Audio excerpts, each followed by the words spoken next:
We are there. All right. Hey, Dale.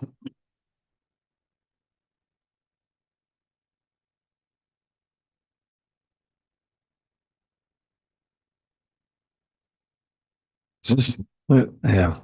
Ready? Oh, John, y'all come over here. Ready to start.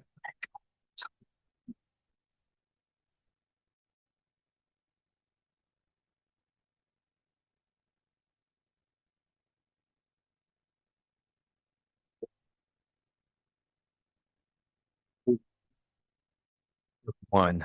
It is nice to be with you. Thank you for those that have come to address the committee, and thank you for others that have come to participate and help us in this very meaningful endeavor. I want to welcome the presenters, committee members, and certainly members of the public that are here. I'm John F. Kennedy. I serve in the Georgia Senate representing the 18th District and have the pleasure and honor of really in this capacity as serving as chairman of the Senate Study Committee of Combating Chronic Absenteeism.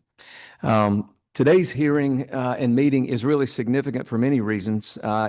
One is that it's not often that the Senate and House sit down together in the way that we're doing right now. And it underscores, I would tell you, how serious this issue is and how much stronger we are when we work together.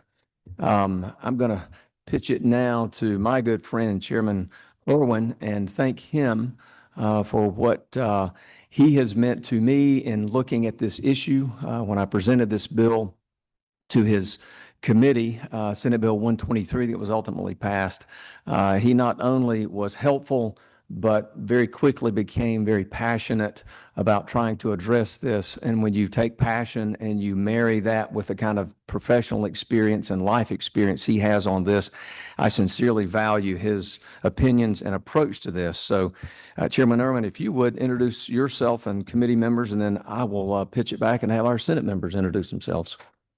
Great. Thank you, Senator. And likewise here, I'm blessed to work with somebody who cares about the children in this state and want to make a difference. And I've seen that in his career here at the Capitol, as well as the bills that he's passing forward and that have come through my committee. We always like to begin by pointing out the educators in the room. If you have been or are a teacher or an educator, hold your hand up for a minute. Now, I want to recognize the educators. Thank you.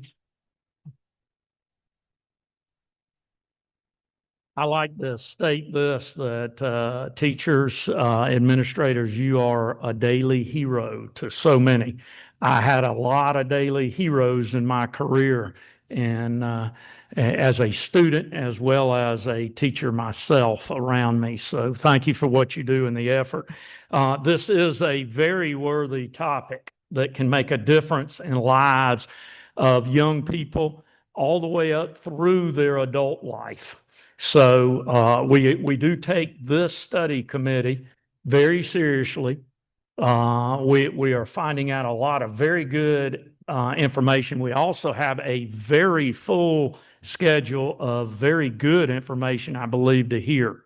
And the House members that we have here, I want to introduce Vice Chair Ms. Carmen. Thank you for being here. Appreciate what you do as Vice Chair, Mr. Matt. Chairman of Appropriations, Matt Duke, thank you for being here. Ms. Sandy, thank you for being here as the representative from her district, and Lydia Glaze, I believe there you go, Representative Glaze, thank you for being here. And the efforts that they have. What you don't see, members out there, is the efforts that these people do behind the scenes, whether it's communicating in their local district or with me, or with this committee as a whole, trying to solve this problem of chronic absenteeism. So we'll turn it back over to you. Thank you, Chairman. I'm going to ask my Senate members to introduce themselves, and then I'll make a few opening comments, and we'll get right on to our witnesses. Well, thank you. Well, thank y'all. It's great to be here today and exciting to be here. As many of y'all were with us earlier, we kicked off Georgia Reeves Day with Malcolm Mitchell over at the College Football Hall of Fame, and what a great event that was, and to see all those young children, students who wanted to read. And of course, they were in school today. One of the reasons we're here today is because there's a lot of kids are not in school today. So I'm Billy Hickman, Senate District 4 from Statesboro, Georgia. And I'm Chairman of Education in the Senate and Chairman of Appropriations for K through 12 and higher education. Thank y'all for being here. Hey, y'all. I'm State Senator Sean Still from North Metro, North Fulton, South Forsyth, Northwest Gwinnett. Serve on a lot of committees. Know a lot of y'all here in the audience. Appreciate y'all being here. Thank you. Very good. Thank you, Senators. Appreciate that. I'm going to make a few opening comments and then we'll get to Pretty simple. Senator Sims. I'm sorry. Did not see you over there. Please introduce yourself. Thank you. Georgia. I represent 13 counties in Southwest Georgia, mostly very rural and very poor. So much for hopefully. Ma'am. Thank you, Senator. I appreciate that. You know, for many of us, chronic absenteeism was not something that we fully understood until recently. I certainly fall into that category.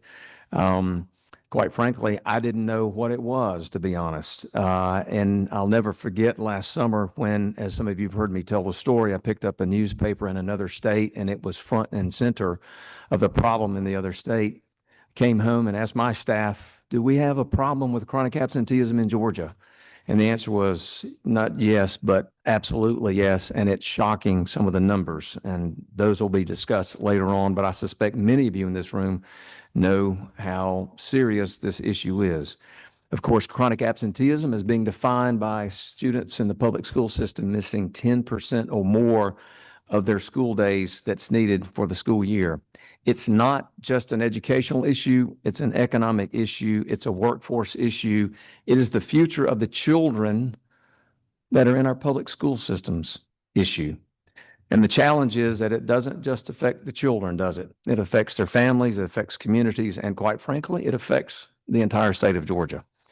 That's why during the past legislative session, with the help of many others, including my friend Chairman Irwin here, we passed Senate Bill 123, and it really empowers local attendance review teams to identify challenges, share data, and propose community-based solutions that are tailored for the students' needs. We also passed Senate Resolution 217, which for the Senate side brings us here. This is the second of our Senate meetings pursuant to the Senate Study Committee. And during our first meeting, we heard from Attendance Works, a national nonprofit leading this work across the country. We heard from CSG South, who shared regional data and solutions. We heard from some other witnesses that Dr. McGilbany, who presented findings from the Student Attendance Subcommittee. We heard from Justin Hill about the statewide perspective, and we also heard from Dr. Dan Sims, who's the superintendent of Macon Bibb Schools. That meeting gave us a very strong foundation to help define what the problem is and give us a better understanding. So today, our work continues and we move things forward. We're going to hear about the barriers students face, the policies shaping attendance, and the solutions that communities and organizations are building. We're going to hear from several folks, and rather than take the time to tell you who we're going to hear from, we'll just allow them to introduce themselves when they come. They come. First is, yes, Judge Ann Harris. Judge Harris, thank you for being here. I know you professionally as a judge. Thank you for bringing your servant's heart here and the expertise that you bring from your life experience, and also serving your constituents as a Superior Court judge. And thanks for being here with us today.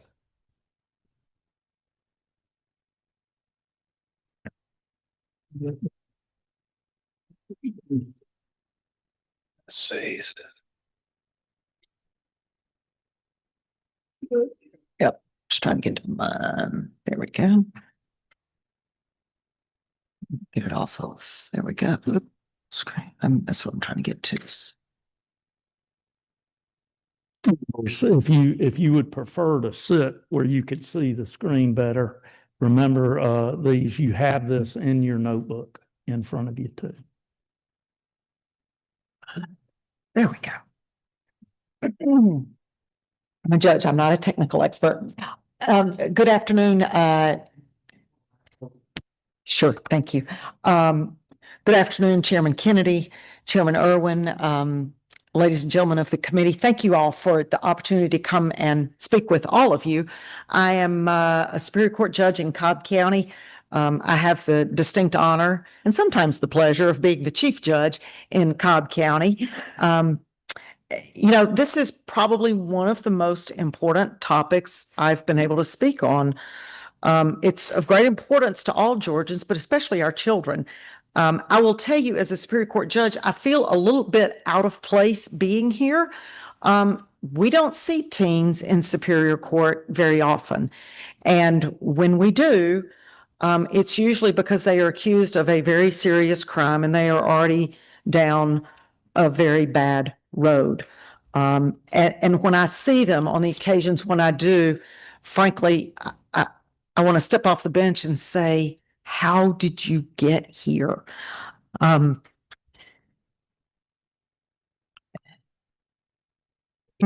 I think about the meaning behind the phrase of the canary in the coal mine, I can tell you a young person being in Superior Court, that's really not the canary. That's more like the coal mine that has exploded.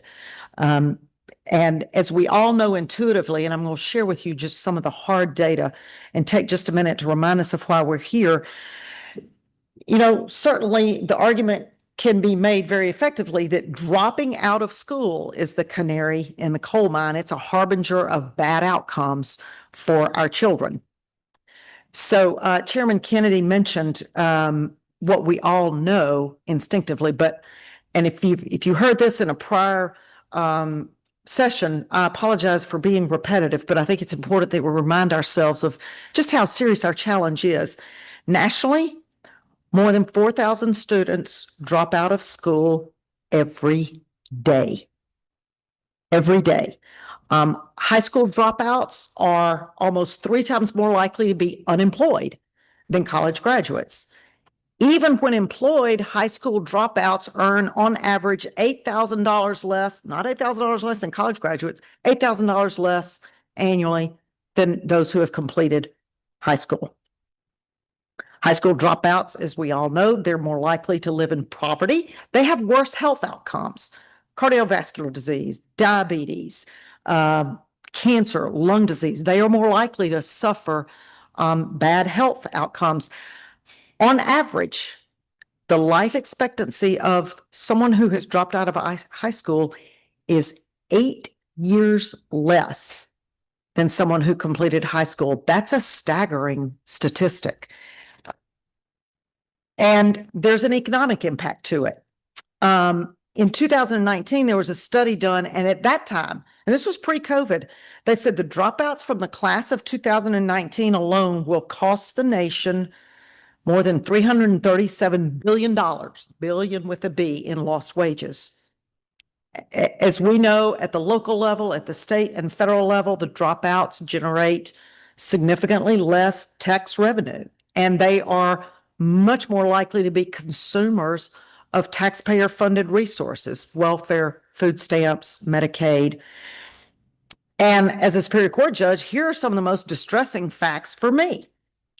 High school dropouts are 3.5 times more likely to be arrested in their lifetime than those who complete high school.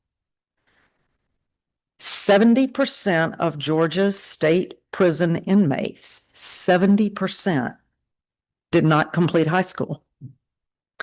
Of the folks in Georgia that have their GED, half of them earned it where? In prison, which says great things about our prison program and what they're trying to do to educate our youngsters, but that half of the folks who earned their GED did so in prison. That's a sad fact. And, when you set aside the family and the community and the cultural impact and the economic impact, remember this, in Georgia, and this is a couple of years old, but we spend about $10,000 a year educating a child.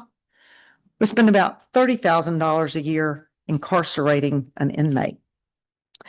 But, the question of the canary in the coal mine, is it really dropping out? I think what we've learned is that dropping out is just more of the coal mine problem. And what the real canary in the coal mine is chronic absenteeism. And that's what these local committees, that are mandated by statute. That's what our committees and our protocols are about. So the Federal Reserve Bank in Richmond did a study they wrote a paper a few years ago, and they pulled in a study. It was a longitudinal study done by the Department of Education. Why do kids drop out? This is reported from the kids. Why do they drop out? They miss too many school days. That's chronic absenteeism. And if you look at the other reasons why they dropped out, so many of them is just a litany of challenges. And it's almost like which came first, the chicken or the egg, bad grades. They didn't like school. They didn't get along with their teachers. They couldn't keep up with the work. All of these things are tied to, they're either the fruit of or the cause of that chronic absenteeism. And then you've got the family and the community issues that we can't ignore. They got a job. For the women, they got pregnant.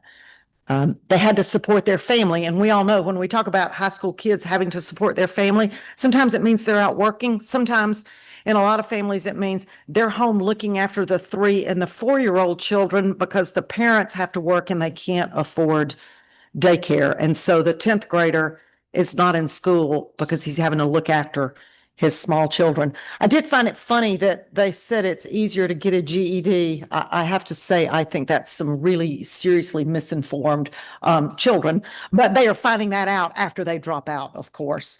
But the fact is, chronic absenteeism is at the heart of the dropout problem. We know that statistically, and the children are telling us that. And, I know, and y'all know that we've had laws on the books for years that require attendance and provide corrective measures. But what I think perhaps we have needed is what this committee and what the local committees in particular are doing. And that's a grassroots effort at the local level that involves all the stakeholders, not just the schools, but the children, the parents, law enforcement, the court system, mental health professionals, public health officials. It's a problem that, everybody throws around the term wraparound services, which I know y'all have all heard that. And it's almost like the word transparency. It's like if I hear transparency one more time, I think my head's going to explode. But it is that wraparound care that is needed to devote to this problem.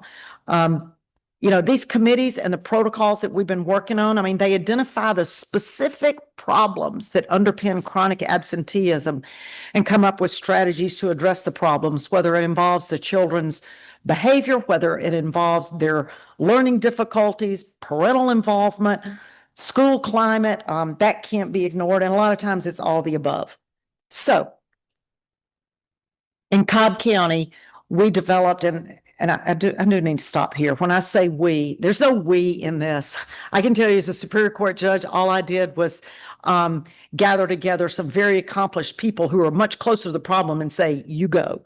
One of those people was Juvenile Court Judge Wayne Grannis. He's here today, just done an incredible amount of heavy lifting. He and our Juvenile Court Administrator, Adolphus Graves, and an incredibly dedicated staff attorney, Jill Roth.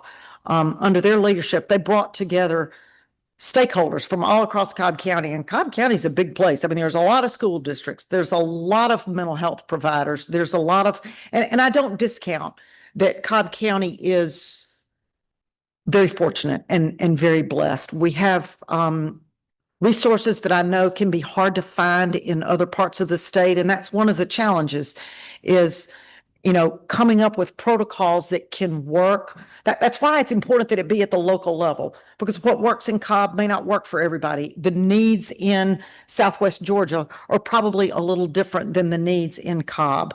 But we develop these protocols that are aimed at fostering school attendance and engagement. We launched our committee on January the 29th of this year officially. We had a formal protocol signing. We had 38 signees and all but 4 of them that were there. That's what happens when you get a memo from a Superior Court judge that says, be here, please. But in all seriousness, I recognize that while Superior Court judges are certainly not the subject matter experts, we perhaps have the bandwidth and the capability to really get everybody sitting down at the table, because it's a lot of stakeholders that all have to be at the table at the same time, not just schools talking about this and then they go hand it off to law enforcement or the social workers. They've all got to be at the table at the same time. For those of you who may be wondering, as of midsummer, this was as of about the 4th of July, 16 of the judicial circuits around the state had developed some level of protocols. I haven't seen them all. I don't know what they look like, although a lot have called Cobb County and said, hey, can we have a copy of yours? So they may look like ours. And that covers, I believe, about 37 counties. So, and the deadline for establishing these protocols, I believe, is June of next year. Is that right, Wayne? Yes, is June of next year. So we're pushing this forward. We're doing our best. So what did we learn from our process of developing the protocols? And let me tell you, and I'll talk about it a little bit more in a minute, but the protocols, they have some real meat to them. It's not just a feel good, hey, we're going to do this. It's got specific names and specific functions and specific responsibilities in there. So what did we learn from our process? Well, we learned that the signers to the protocol, in other words, the ones that will have the proverbial boots up people's you-know-whats to make them do things, you need to have some authoritative positions from each of your stakeholders, somebody that can kind of put the pedal to the metal and be listened to. We also figured out real quick, you need to figure out among your stakeholders who your key staff folks are. And when I say key staff holders, I'm talking about, when I say subject matter experts, I don't necessarily mean people who have studied the problem. I mean the folks who are down in the trenches. Okay. You got to have the social workers that are the school counselors that are in there doing the work every day that can say, here's what I see. Here's what I'm experiencing with my children, with my parents, day in and day out. They need to be involved. You need to, where it says staff members responsible for coordinating development and leveraging the assistance of your judges. I'm not kidding anybody. I know that we can provide some authority and some impetus to move things along, and it's important. And then the last little bullet point, that the takeaway was, we constantly keep in mind what our focus is. Presence in school equals graduation, equals healthy, productive, contributing adults. I mean, it is a direct line. And when you don't have that presence, when you've got that chronic absenteeism, you're never going to get to that final goal. So just to tell you, and we've shared our protocol with a number of other circuits, but our protocol, of course, it has organizing principles and leadership and administrative matters. We've got each stakeholder organization identified by name, and we've got the person, the stakeholder there that is on the hook for results. We have why they're there. We've got included in it, the methods that we go about, the methods that we use to go about reviewing policies about tardiness and climate issues, and identify specific data points that we need. Some schools are better than others. I'm sure those of you who live in areas with large school districts, you're going to have some schools that capture data. And then, in fact, I was just talking about it before we got started. You're going to have some schools where they go, yeah, we don't really track that. And, the fact that you would have a school that would say, yeah, we don't really track that. It's not the time for finger pointing, but it's the time to say, well, we're going to start tracking it, and you're going to start next week. We've got the attendant. For us, we have an attendance protocol that includes intervention strategies that are school and community based, because the hope is, let's get to these kids before they end up entangled in the juvenile court system. There are things that juvenile court can do and can do very well, but let's also see if there's things that we can push back at the school level before parents and their children are sitting in juvenile court. We've got a 5-day truancy notification process. We've got a progressive discipline plan in place that's pre-court. And all of those are just those are part of the protocol. And it just kind of descends in order from how can you deal with it internally to when do you have to get law enforcement? When do you need to get the court involved? When the court gets involved, what does that look like? You know, children in need of services, protective orders, dependency cases, things like that. So we had our first meeting in January. That was kind of our organizational meeting. Since then, and I'm going to talk about the two subcommittees in a minute. We had a July meeting with a legislative update. We actually got our first stream of data from the Cobb County School District. We started studying, actually we didn't start, we got a report on the functions and the duties of the school social workers, because those school social workers, I mean, they're kind of the boots on the ground a lot of time for identifying and surfacing, you know, here's what's underneath the chronic absenteeism. We applied for a grant fund to assist with a project I'm going to talk about in just a minute. Applied for a grant. So our two committees. I don't know if that's the name of the committee or not. I know the committee names are kind of long, as are a lot of committee names in this, but I will tell you, we've got it divided into two parts. A subcommittee to identify and address the barriers themselves related to school attendance and the school climate. And then we've got a different subcommittee that's focused on compiling a list of what resources are out there and where are there gaps in our resources. Because again, so work in the past, for a variety of reasons, and nobody's at fault, but work in the past has been kind of fractured, and the people over here didn't know what was available over here and didn't know what this group out here had been doing. So we're trying to just, again, take a coordinated, holistic, sorry, another word I hate, but it's appropriate here, holistic approach to the problem. And so here's what's on our horizon.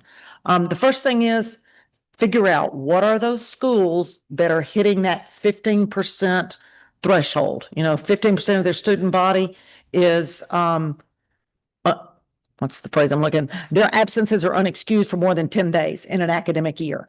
And 10 days, you may say, well, is that really so much? That's 2 solid weeks of unexcused absences. And, you know, when you're out that much, it makes learning hard. It ripples into all those other problems, like I don't like my teachers. I can't keep up with the work. I'll never complete the requirements to graduate. So we got to look at those schools.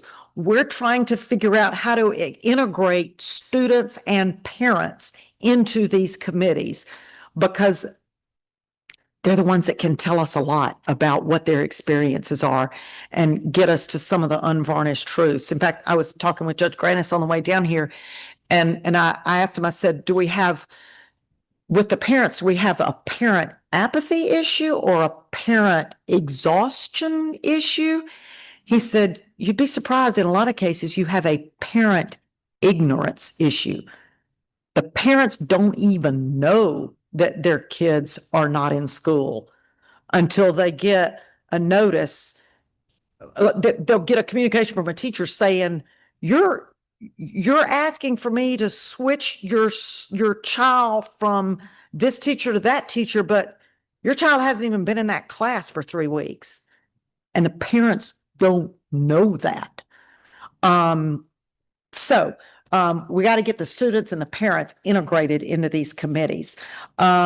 You know, we need to have a work plan so that we can stay on top of the legislation as it changes and as we find new and better ways to do things and it gets put into legislation. We need to make sure that our work is staying consistent with what this committee has told us to do.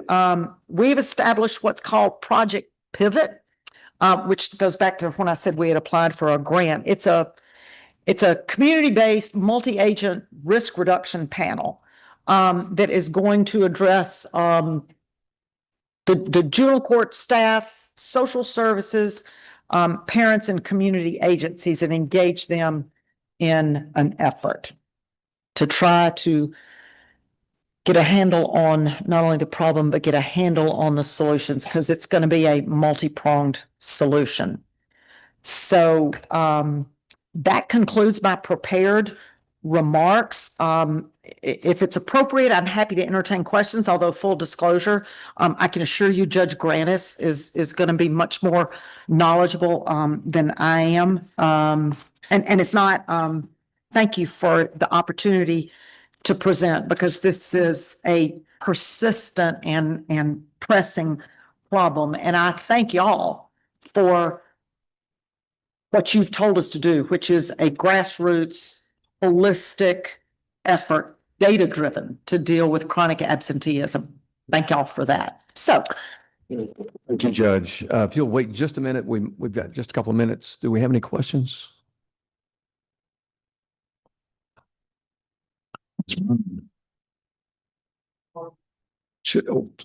Thank you. Thank you very much for the presentation. This was well done. I'm very excited about the things that you're doing in Cobb County. I have a two-part question. One is when these adjustments were made, do you know if the Cobb County handbook was updated to give parents awareness of these changes?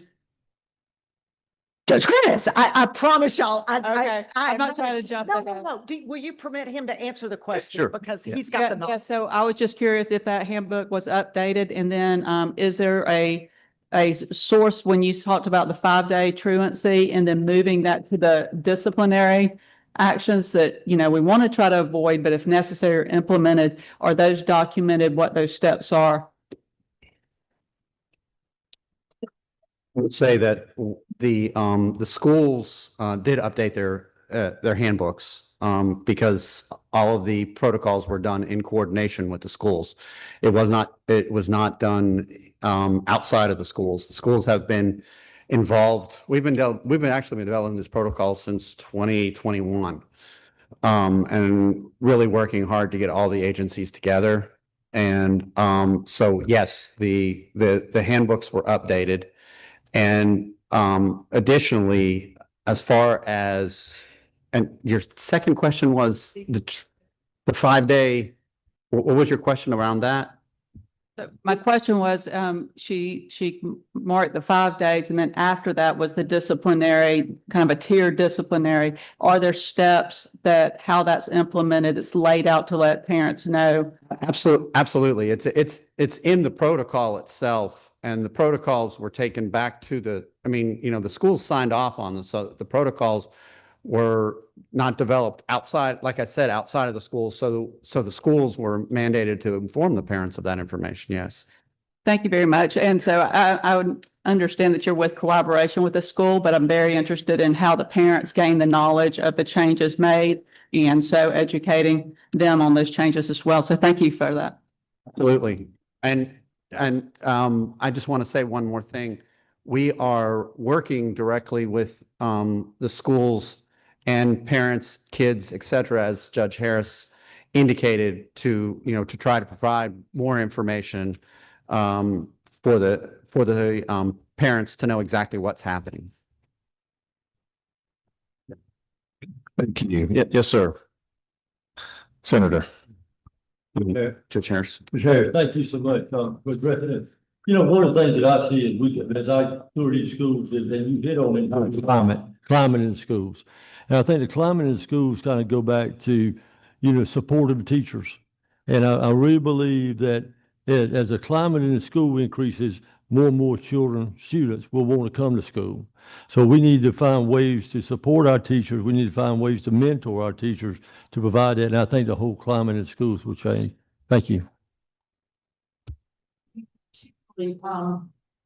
For young teachers, because I know, teachers don't do it so long. I mean, they get ready to retire like everybody else. Some of them, they get a little burned out. And so, but I think when we're bringing in younger teachers, when they're coming in fresh out of college, it's a lot to expect them to cope with now, because I get old. I mean, the schools are, I think that respect that students have for teachers, and I think a lot of that has been lost. I think COVID was very harmful in that respect. But I agree, particularly with our younger teachers. I think they definitely need some mentor to try to help them cope with the brave new world we seem to be in the last So, Thank you. yes, sir. And thank you again. Good job. And I think that's all the questions. Judge, thank you for that presentation, both of you. I'm going to pitch it to my colleague. We're going to alternate in calling witnesses, and I think he's going to, I think, remind folks something I failed to do, which was we're going to try to keep your presentation to 15 minutes. As a practicing lawyer, there was no way I was going to tell Judge Harris that she was over time. Even if she went here 3 hours, I was not going to do that. I know better than to do that. But if y'all could think about that going forward. Chairman. There you go. Thank you, Chairman. Chief Judge Harris, thank you. Thank you for the information, and please be willing to allow us to continue to communicate with you as we develop more questions too, and we need your expertise and your background there. Thank you. Let's move on here in the agenda, and as Chairman said, let's try to stick it to 15 minutes if we can. MJ Kim, are you going to come up? And Fran, I saw you. Dundor, where are you in the room? Hold your hand up with GOSA Director. Congratulations on your new appointment. Your service is valued. So thank you for allowing MJ to come here. Explain a little bit about your grant, what you're doing, and the information you got, if you could begin, MJ.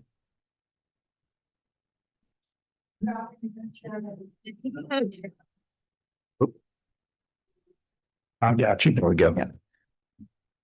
Thank you for inviting the Governor's Office of Student Achievement to share what we know about chronic absenteeism in Georgia. My name is Dr. MJ Kim, and I serve as the Director of Policy, Research, and Evaluation at GOSA. Currently at GOSA, we have a grant funding that we're working with a couple of universities to look into chronic absenteeism in relationship to some of the student outcomes of our state. Today, I will focus on data-driven insights, specifically how chronic absenteeism affects student outcomes and what that means for Georgia's schools, families, and workforce readiness. The data that I will share with you today will help illuminate the progress Georgia has made, the challenges we still face, and some of the opportunities ahead. Before I begin, I would like to recognize my colleagues, Dr. Monica Flemini and Dr. Shuyang Wang, whose dedication made this work possible.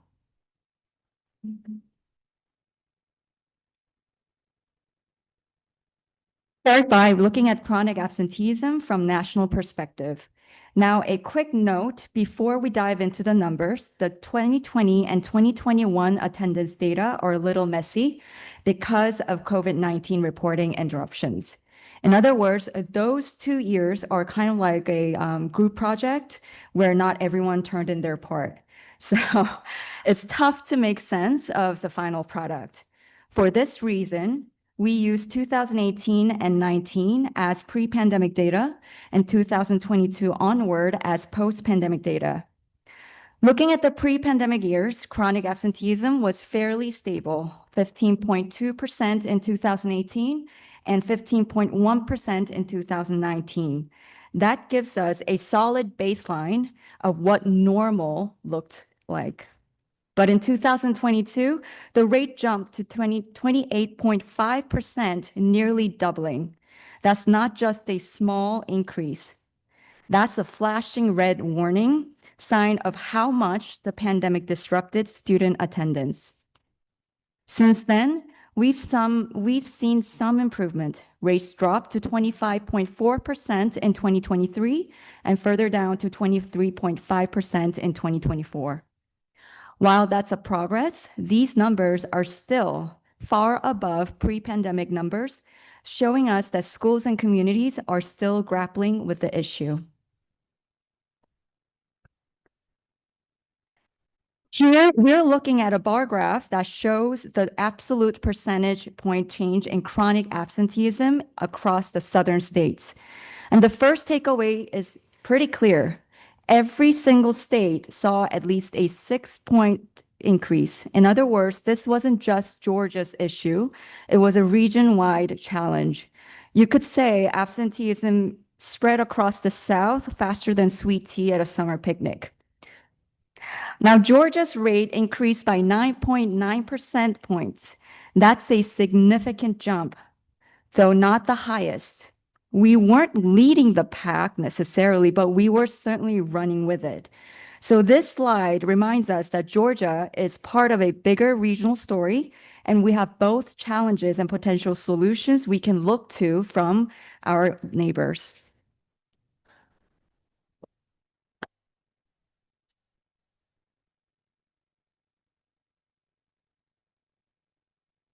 Zoom in on the case of Georgia. Before the pandemic, chronic absenteeism here was remarkably steady, 13.1% in 2018 and 13.0% in 2019. That stability gave us a clear picture, again, what the normal used to look like. But then came 2022, and the numbers all tell a very different story. Chronic absenteeism nearly doubled, jumping to 24.4%. Since then, we've seen gradual improvement, but it's also very slow, and we're still far above where we were just a few years ago. And as we saw earlier in the national and regional data, Georgia's trajectory closely mirrors broader trends. Moving forward, we are going to take a step further and not only rely on averages of the whole group, but look into details. My son plays baseball, and it's just like how the batting average doesn't tell you much whether a player delivered the ninth inning with the game on the line. That's what average is like. So now let's take a closer look at chronic absenteeism by race. What we see here is that Black and Hispanic students experience higher rates of chronic absenteeism compared to their white and Asian peers. And while every group saw a spike after the pandemic, the increase was steepest for Black and Hispanic students. In other words, the gaps that already existed before the pandemic didn't hold steady, they widened. This is an important reminder that the pandemic didn't create these disparities, but it certainly exacerbated.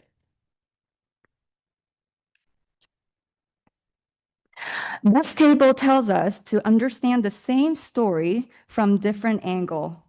Here's the part I'd like you to notice: the difference between absolute levels and growth rates.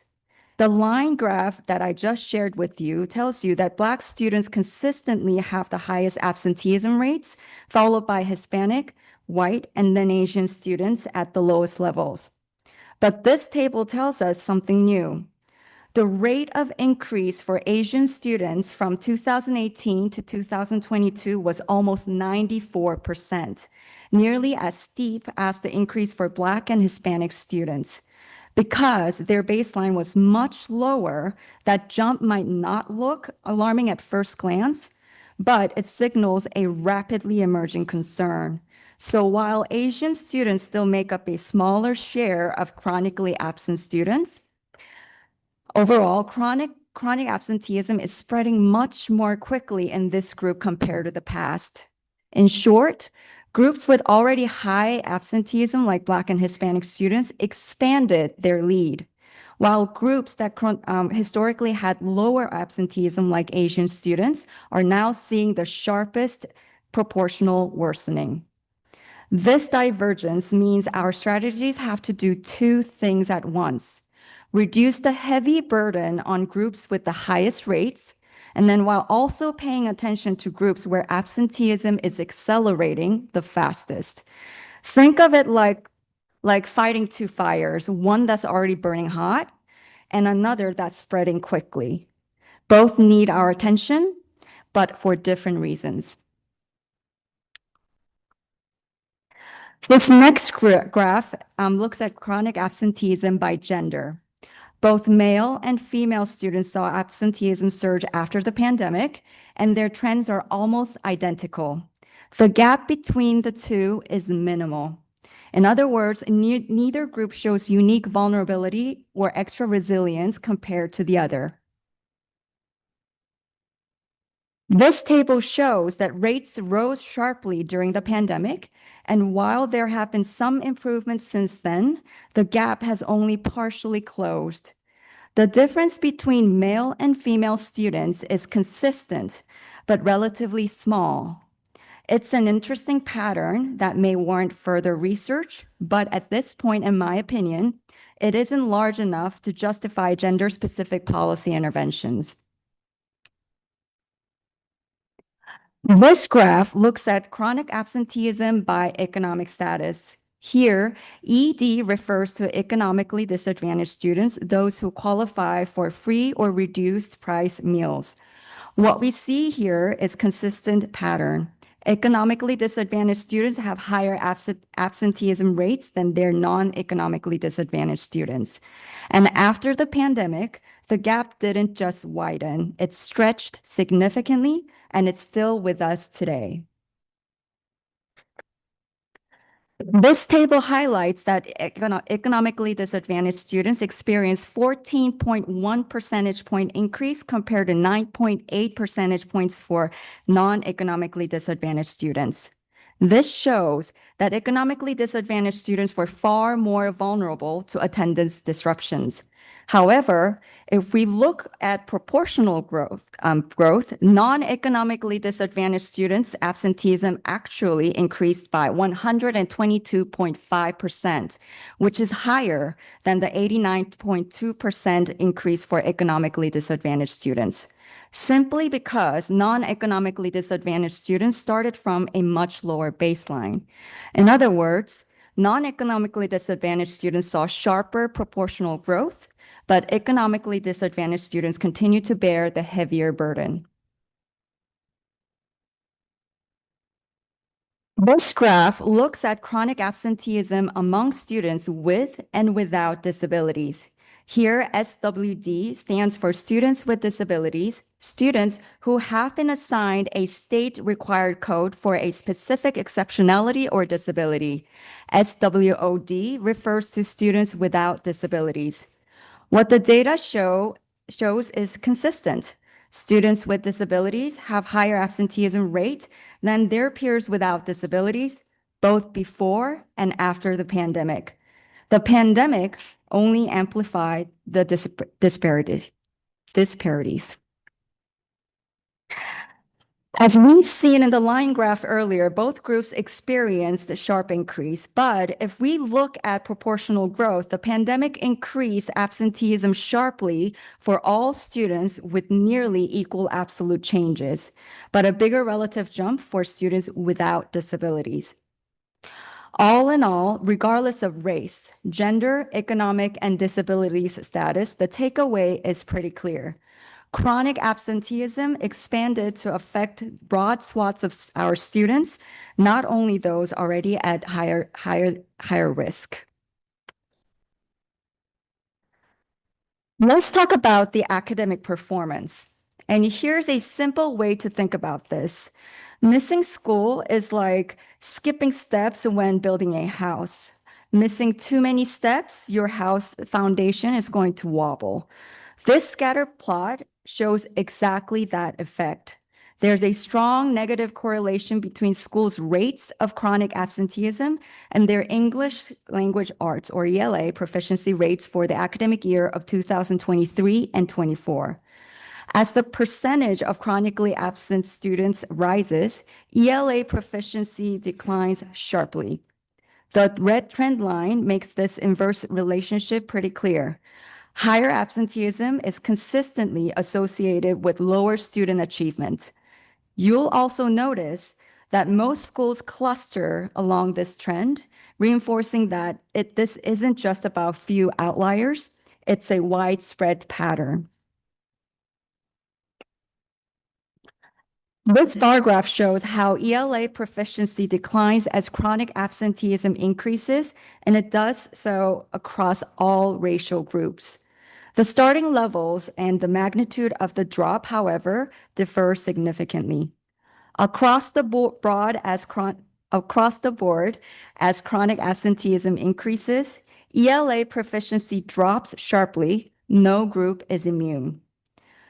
But the impact is most severe for Black and Hispanic students, highlighting how absenteeism can exacerbate existing disparities in academic performance.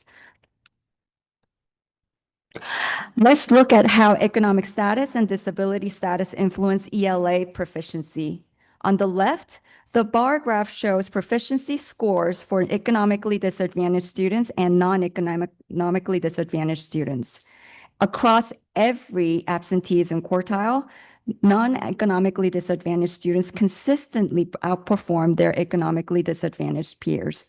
On the right, the bar graph shows ELA proficiency for students with disabilities and students without disabilities.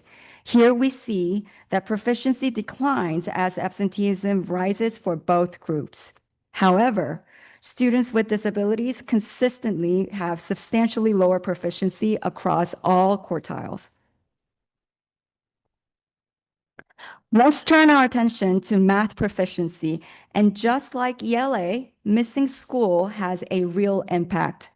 This scatter plot yet again shows a strong negative correlation between chronic absenteeism and math proficiency rates for the academic year of 2023 and 24.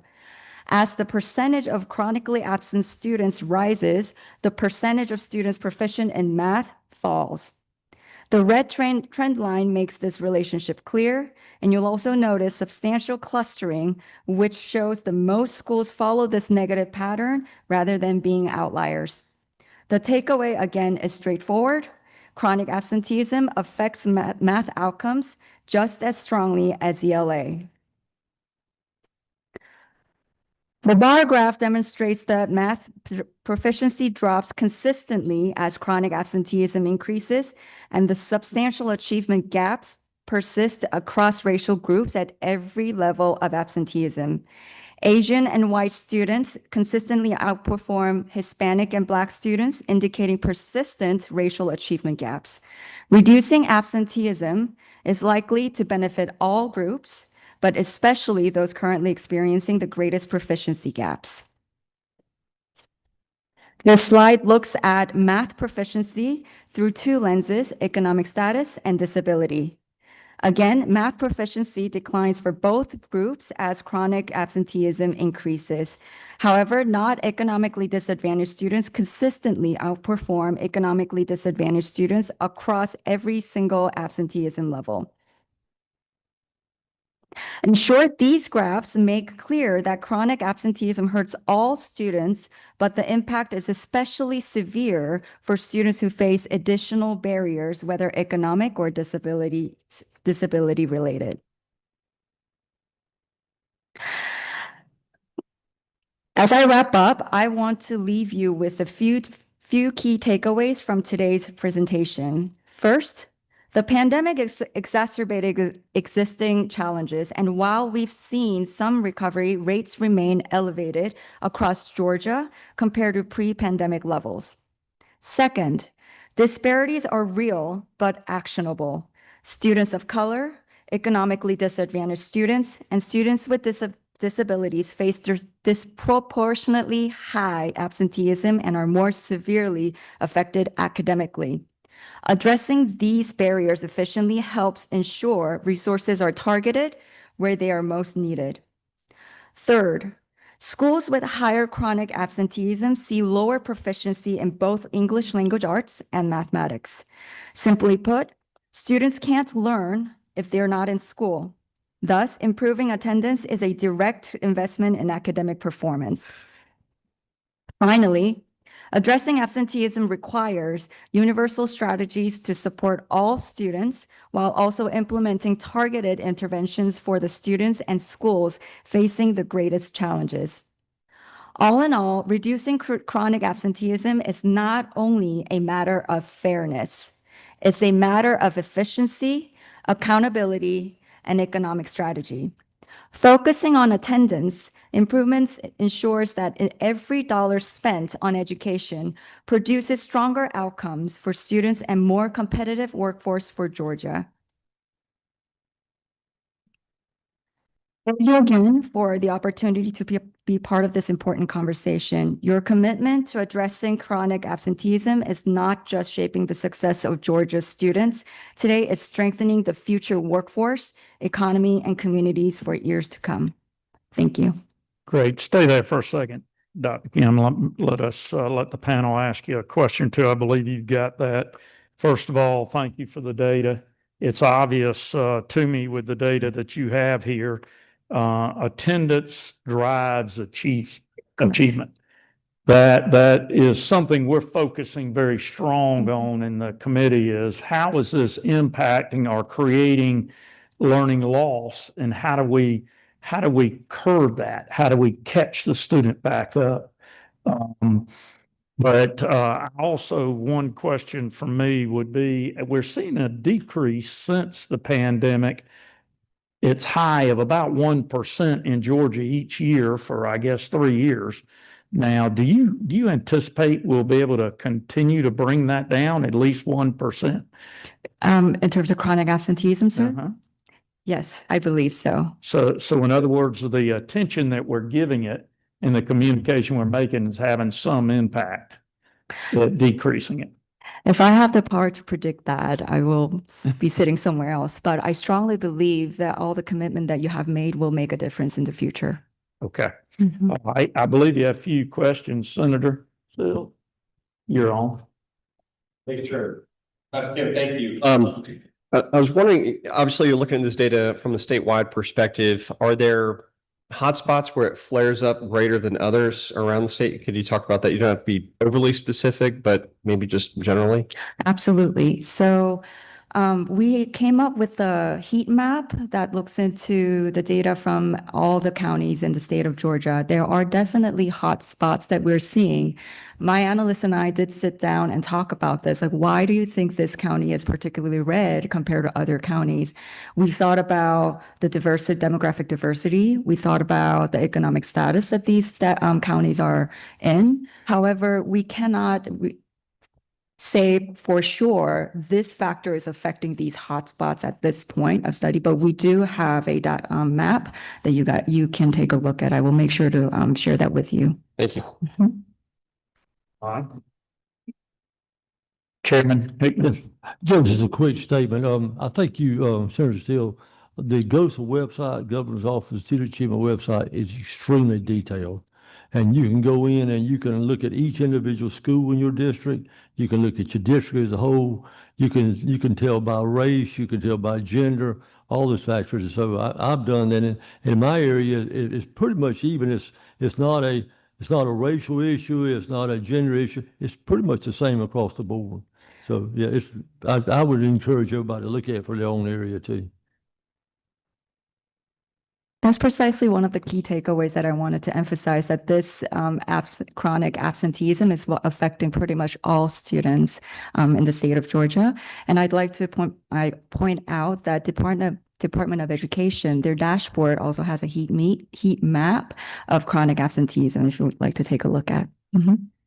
Great presentation. And Dr. Kim, Dr. Nundor, thank you very much for the information. I've had some conversations with MJ before, so proud of the data you provide.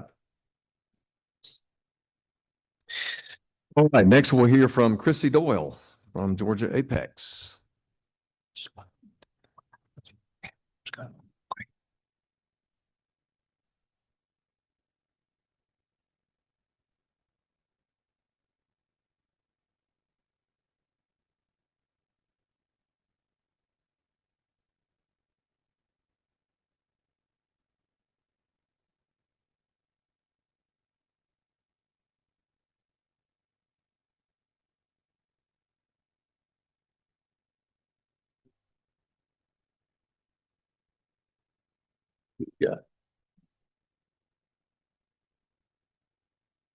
Good afternoon. I'd like to thank Chairman Kennedy and Chairman Irwin for inviting us to be here today and the rest of the committee.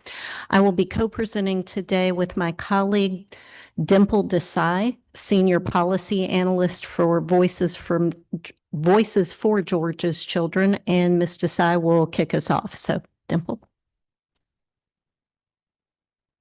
Thank you so much to the members of both committees for your raising this very important topic. My name is Dimple Desai, and I'm a social worker and a behavioral health researcher. But most importantly, I'm a mom of 3. I've got 1 in college and 2 in high school, and this topic is very important, professionally and personally.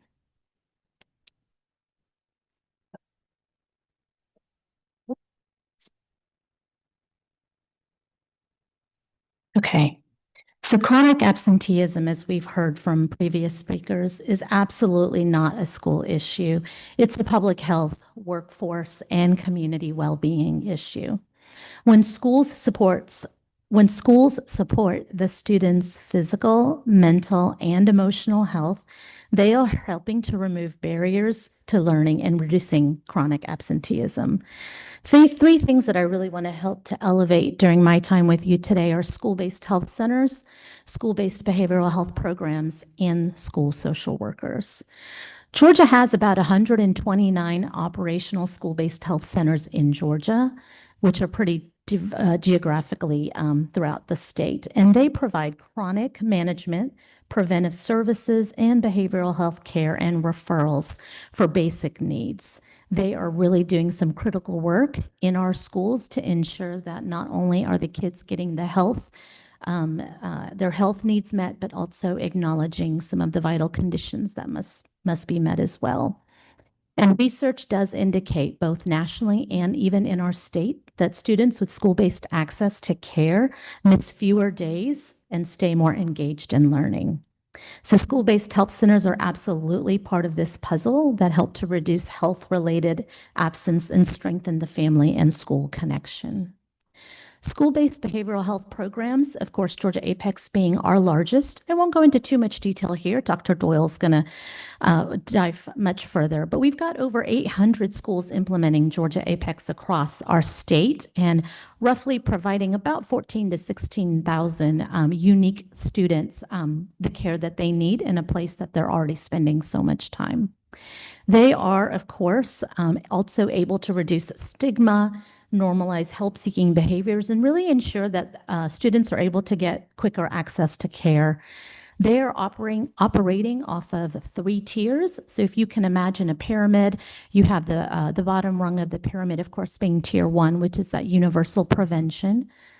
This is something that we're going to do for every student in the building, and this is where we're going to see the most gain in school climate. If we are talking about school climate being an important and necessary presence of combating chronic absenteeism, and that this is where those efforts are going to be placed. And so having an APEX program in a school absolutely puts the therapist right there to be able to partner with other school support professionals to deliver that tier 1. Tier 2, of course, is promoting mental health awareness among youth and families. And you can think about this as group work, something skill building. And then, of course, the very top tier, the intensive one-on-one treatment. And that's going to be delivered just to a select few that really need it. And again, having the access to that in a school building, of course, is acknowledging many of the barriers to care that we know exist. Additionally, if you are prioritizing some of the tier 1 interventions, again, this is where you really have the ability to get very community specific. And by community, I mean school specific. A lot of the data that Dr. Kim was presenting, this is where you have an opportunity to really zone in on interventions that might be specifically meeting the needs of that particular student body. Here is where you can get a lot more creative in terms of implementing evidence-informed interventions, because as you go up the tier, you absolutely need to get more evidence-based, as well as the number of workforce that can support that decreases as well. Tier 1 is something that with a little bit of capacity building, almost anyone connected to the school can provide. So expanding Georgia's school-based programs such as the Georgia Apex program is also a really strategic piece of the puzzle in terms of reducing chronic absenteeism. And of course, I absolutely want to lift up the school social workers.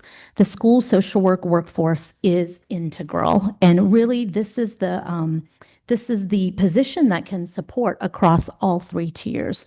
And so they're that critical link between students, families, and communities. They are able to address something at that tier 1 level, again, kind of general education around absenteeism and the impacts, but then they're also able to do some targeted intervention with maybe some identified students that are really struggling with that. So because of this linkage, they are a really critical workforce. They can also, of course, again, address the root causes, housing instability, family stress, food insecurity, and behavioral health needs. They're kind of doing all of it. Benefits to including them in your interventions and uplifting this workforce, again, is for early identification, crisis intervention, and then family engagement as well. So expanding Georgia's school workforce is one of the most direct strategies really to reducing chronic absenteeism. Something else that I just wanted to mention too is just a little note on the delivery systems.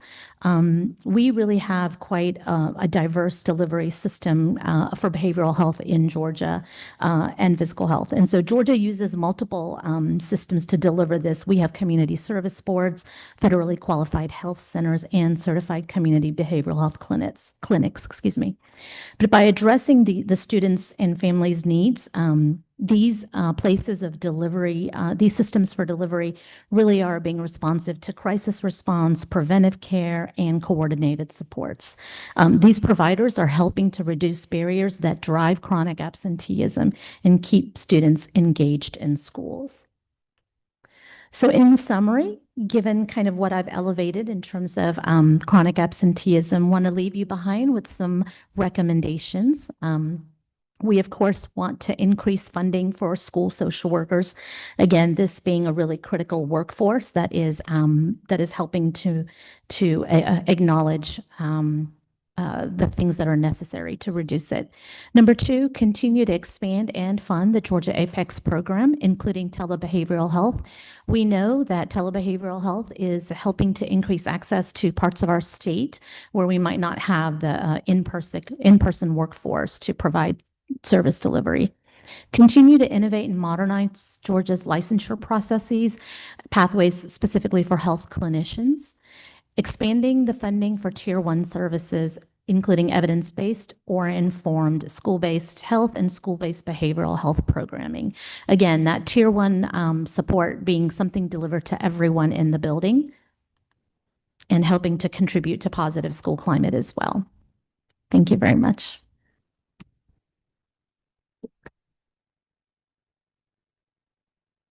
Dimple. Hello again. I'm Christy Doyle. I'm the Senior Director of the Office of Children, Young Adults, and Families for the Office of Behavioral Health, Department of Behavioral Health and Developmental Disabilities. I would like to speak briefly with you today about the Apex School-Based Mental Health Services. As has been so eloquently discussed today, absenteeism is a challenge for our children and our state. We at DBHDD believes that Apex is a part of the solution to that problem, in part through achieving the goals of Apex, which include providing care where the children are. We don't require the children to come to the supports and services they need. We are in the schools, in the communities to assure that the children have maximum access to the services and supports that they require to be successful and remain in school.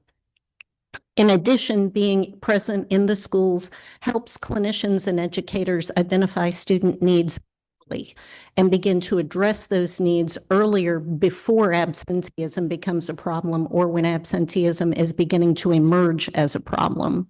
And finally, it allows the door to open to care in ways that might not be accessible to a child or to a family if the care was not so readily available to the child at the time they were identified and the need was addressed.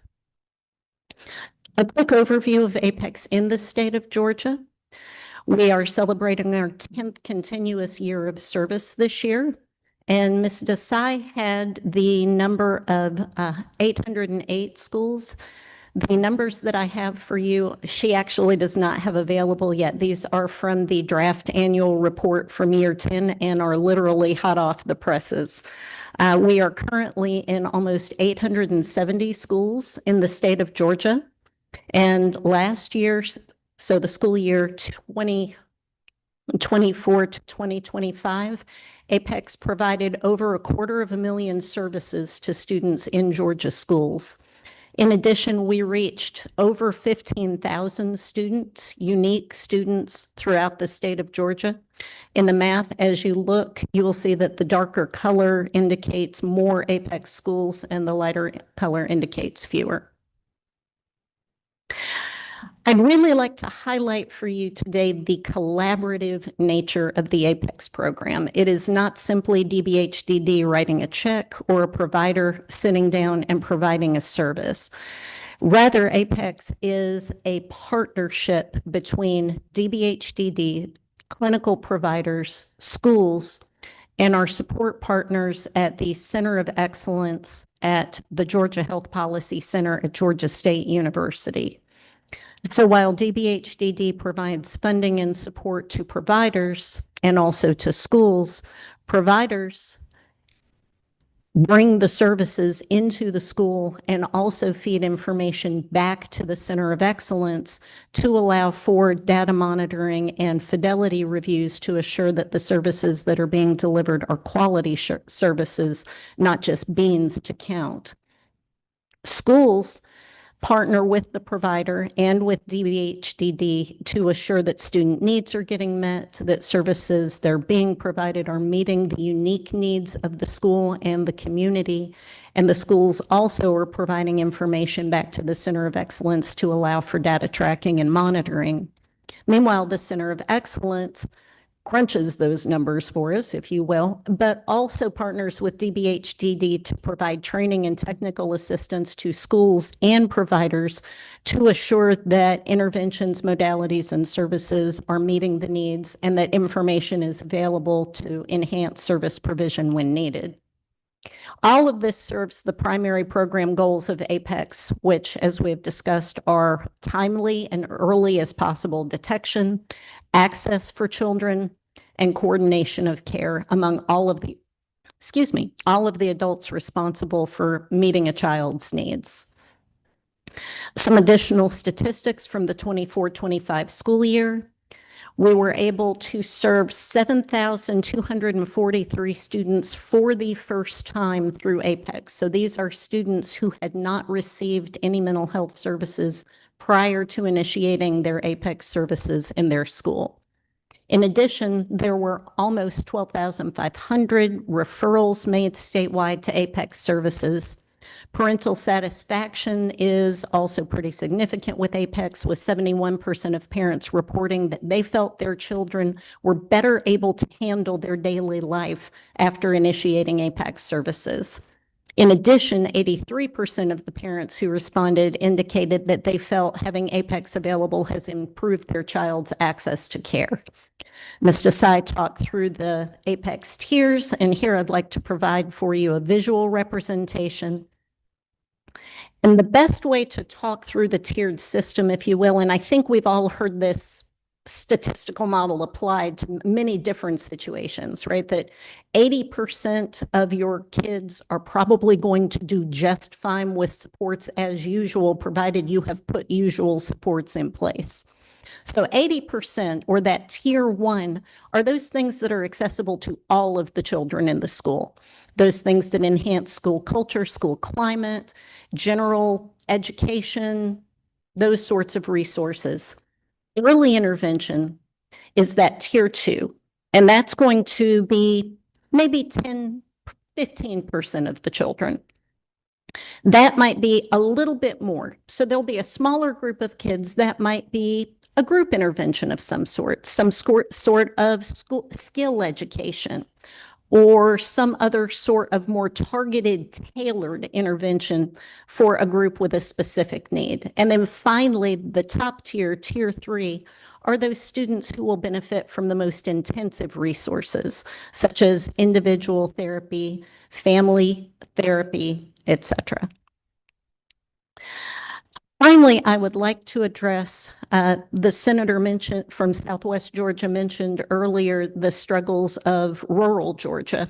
And we all know and have been talking in many contexts that workforce is a challenge for behavioral health and healthcare in general, not just in our state, but around the country. In Apex, we face those same struggles, with 72% of the clinical providers reporting turnover and difficulty recruiting and maintaining clinicians for a variety of reasons. The top three of these include salary, workload, and just other opportunities because they're in high demand. As part of our efforts to address these challenges, DBHDD was able to partner with the Center of Excellence on a small grant-funded pilot that provided a supported internship for master's level clinical students. We provided a supplement that paid for tuition for the second year of a clinical program in exchange for a commitment to work for Apex.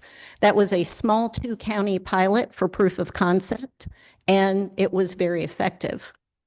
Because of this, we are moving forward with standing up a larger pilot. We will be offering supported internships to 20 students with a focus on universities serving rural and underserved parts of the state in order to help Apex providers and students connect. And in exchange for the supported internship, we are asking a 2-year commitment to work for an Apex provider post-graduation. So stand by. We are standing that up, and we will bring results to you as they come in. May Ms. Desai and I answer any questions for you today? Thank you for the presentation. Do we have any questions from the panel? Oh, yes, sir. Chairman. Why do some school districts not invite Apex in at all? Why do some only have 50%? And then you got others that are fully involved with Apex. Why is that? Why aren't these schools asking y'all to come in? Senator, that's a simple answer or question with a complicated answer, but I can give you a few pieces. One is that Apex is one form of school-based mental health, and it is the most broadly distributed, but there are some school systems that have local partnerships, so they may have mental health services in their school, but not Apex. In other situations, that may be a decision of the local superintendent, and the superintendents do get to decide whether or not they wish to have Apex services in their school. In other situations, it may be that there is not a clinical partner in the community. That is something that DBHDD is continually trying to address with relationship building and trying to recruit new providers. We are hoping that the supported internship might play a role in that as well. If we can offer a provider a pipeline, if you will, of workforce. We are hoping that some in underserved areas that have been unwilling or unable to engage may be willing to give Apex a try. There are many factors. So how does a school district decide, looking at this graph, that 50% of them, like my county, Bullock County, looks like it's about 50% Apex and non-Apex. How do they decide which schools go in and which schools not? That's a very local decision, sir. I mean, the superintendents will analyze their schools, determine where the need is greatest, where they're going to get the most impact for their Apex services. Okay, thank you. Other questions? Okay, thank you Thank very much. Ms. Doyle and Ms. Desai, thank you for the presentations. Those were great. Chairman? All right, I'm going to give gold stars to all those. We are moving along quite well. So thank y'all for the presentation so far. Darlene Lynch, I believe I saw you sitting out. You're already up there, Darlene. You moved on me. We'll turn the podium over to you. Screen.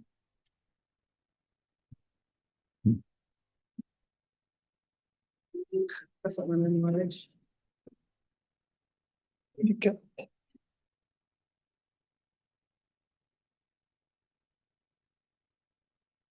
You would please get up and running, introduce yourself with Appleseed, and then it's the floor is yours. Sure. Thank you. Thank you, Chairman Irwin, Chairman Kennedy, and members of the committee. My name is Darlene Lynch, and I'm the Legal and Policy Director at Georgia Appleseed. It's a pleasure to be here today to be a part of this conversation on chronic absenteeism. Did you want to? Okay. Georgia Appleseed is a nonpartisan, nonprofit law center. We have worked across the state for the past 20 years to help students graduate and get on a path to success here in Georgia. We have a unique program of direct services where we work with families from every corner of the state who are facing exclusionary discipline, meaning they'll be removed from school for discipline matters. And we see about 200, 250 cases every year of suspensions, expulsions, enrollment denials. And I just learned from our executive director, Michael Waller, who's in the room, that last year we saved children 17,000 missed days of school by coming to more reasonable resolutions on discipline. We appreciate your efforts and we welcome the opportunity to share some insights from our work. The first thing I want to talk about are the school attendance and school climate committees, and I thank Chief Judge Harris for her presentation. Georgia Appleseed has been a part of this effort since at least 2018, when the student attendance committees did not include school climate. And Georgia Appleseed worked with partners, including Judge Key and Dr. McGibney, to include school climate because we recognized how important the climate of the school is to attendance at the school. So that began in 2018. After that, we've conducted a number of surveys of judicial circuits and counties to see how many knew about the committees and how many had started a committee, and the results were actually quite dismal. In 2023, there were very few, and as Judge Harris pointed out, there's 16 out of 51 judicial circuits that now have them. So one of the things we've been doing is trying to raise awareness through conferences and through our statewide coalitions, and also provide assistance. So Judge Harris spoke about people calling her. People are also calling us to learn about how do I create one of these committees. So you can see here that we've created our own sort of repository of information on how to create a committee, including how SB 123 changed the rules of the game a little bit. We think that having a centralized source of information would be very helpful. We try to do our best here. We have sample protocols on our page, including the protocol from Cobb County, which is one of the best. One of the issues we see is there isn't currently anyone working on getting that training out, getting those resources out. There are competing committees with similar members. So this is what we are trying to do to improve. And I have to say that we find that the committees are very successful at what they do when they really work hard and are able to convene all the different stakeholders. So we have some recommendations at the end of the presentation for ways to improve this further. Chronic absenteeism. So as I mentioned, we work statewide. We travel around the state and we look at the regional impacts of absenteeism, of discipline, of climate, of access to school-based behavioral health. This summer, since the passage of an enactment of 123 and of House Bill 268, we've been to Macon and Augusta. And we also, as I mentioned, are starting to see cases since the start of the school year from all parts of the state. One of the things that we're concerned about is the linkage between poor school climate and exclusionary discipline and how that contributes to chronic absenteeism. 13% of Georgia schools have the lowest possible school climate rating. More than 1 in 10 of our schools have a 1 or 2-star climate rating. That means that students, staff, parents do not feel comfortable in that school. In House Bill 268, we were really delighted that there was a provision that called for interventions for schools with a 1 or 2 star rating, but there was no funding for that. And so we're going to try our best to work with stakeholders to address the climate in this 13% of Georgia schools. We also saw, after the school shooting in Winder last year, an increase in what we call zero tolerance policies around discipline. And so we saw a lot of long-term suspensions and expulsions for what we might consider a minor infraction or activity due to a disability. So this year, we're still seeing some of that. We saw, for instance, a child who had a vape. A lot of our cases involve vapes right now, being suspended for 3 semesters. So they may go to alternative school, but that's a 3 semesters out of school. Another child who was being bullied and pushed back, and this is, under the age of 13, was suspended for the rest of their middle school career. So we're still seeing that, and that creates, obviously, the child is out of school, but also creates a harsh climate at the school where children don't feel they're going to be treated fairly, and that can contribute to absenteeism. As we go around the state, we see that OSS, or out-of-school suspension rates, have come down to about 6.9% statewide, but there's still pockets of really high, like more than double that rate. So we're concerned about out-of-school suspensions and expulsions. And then I won't repeat what Dr. Doyle and Desai shared, but there's still, while we're doing better on behavioral health access in schools, it's still very limited. And as Chairman Hickman pointed out, it's spotty in certain areas. So there's still more work to be done to expand APEX and other forms of school-based behavioral health, including telehealth, which would help quite a bit. Here's what we're seeing this year in particular, since school started: enrollment denials and disputes. This is a problem that we think has been exacerbated by HB 268, unfortunately. Schools around the state are demanding a really wide range of records and evaluations before they'll admit a child to school. So we had a parent with a first grader who was denied enrollment until the parent got a psychological evaluation and a risk assessment of some sort.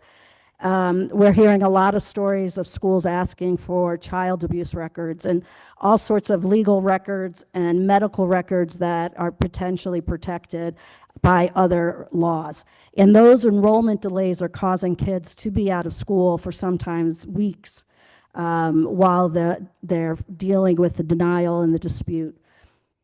Again, we're seeing out-of-school suspensions. Last year, according to GOSA's website, there were 134,000 students suspended. So any child who's suspended for 10 or more days gets a tribunal. In our experience, and we've been doing this for many years, the wait just to get to the tribunal is 18 days. So these children are already chronically absent before they've been found that they have actually committed any kind of violation, just while they're waiting for their tribunal. Most of the suspensions that we see the schools asking for, the lowest is usually a full semester and up to a year, and as I said, more than that.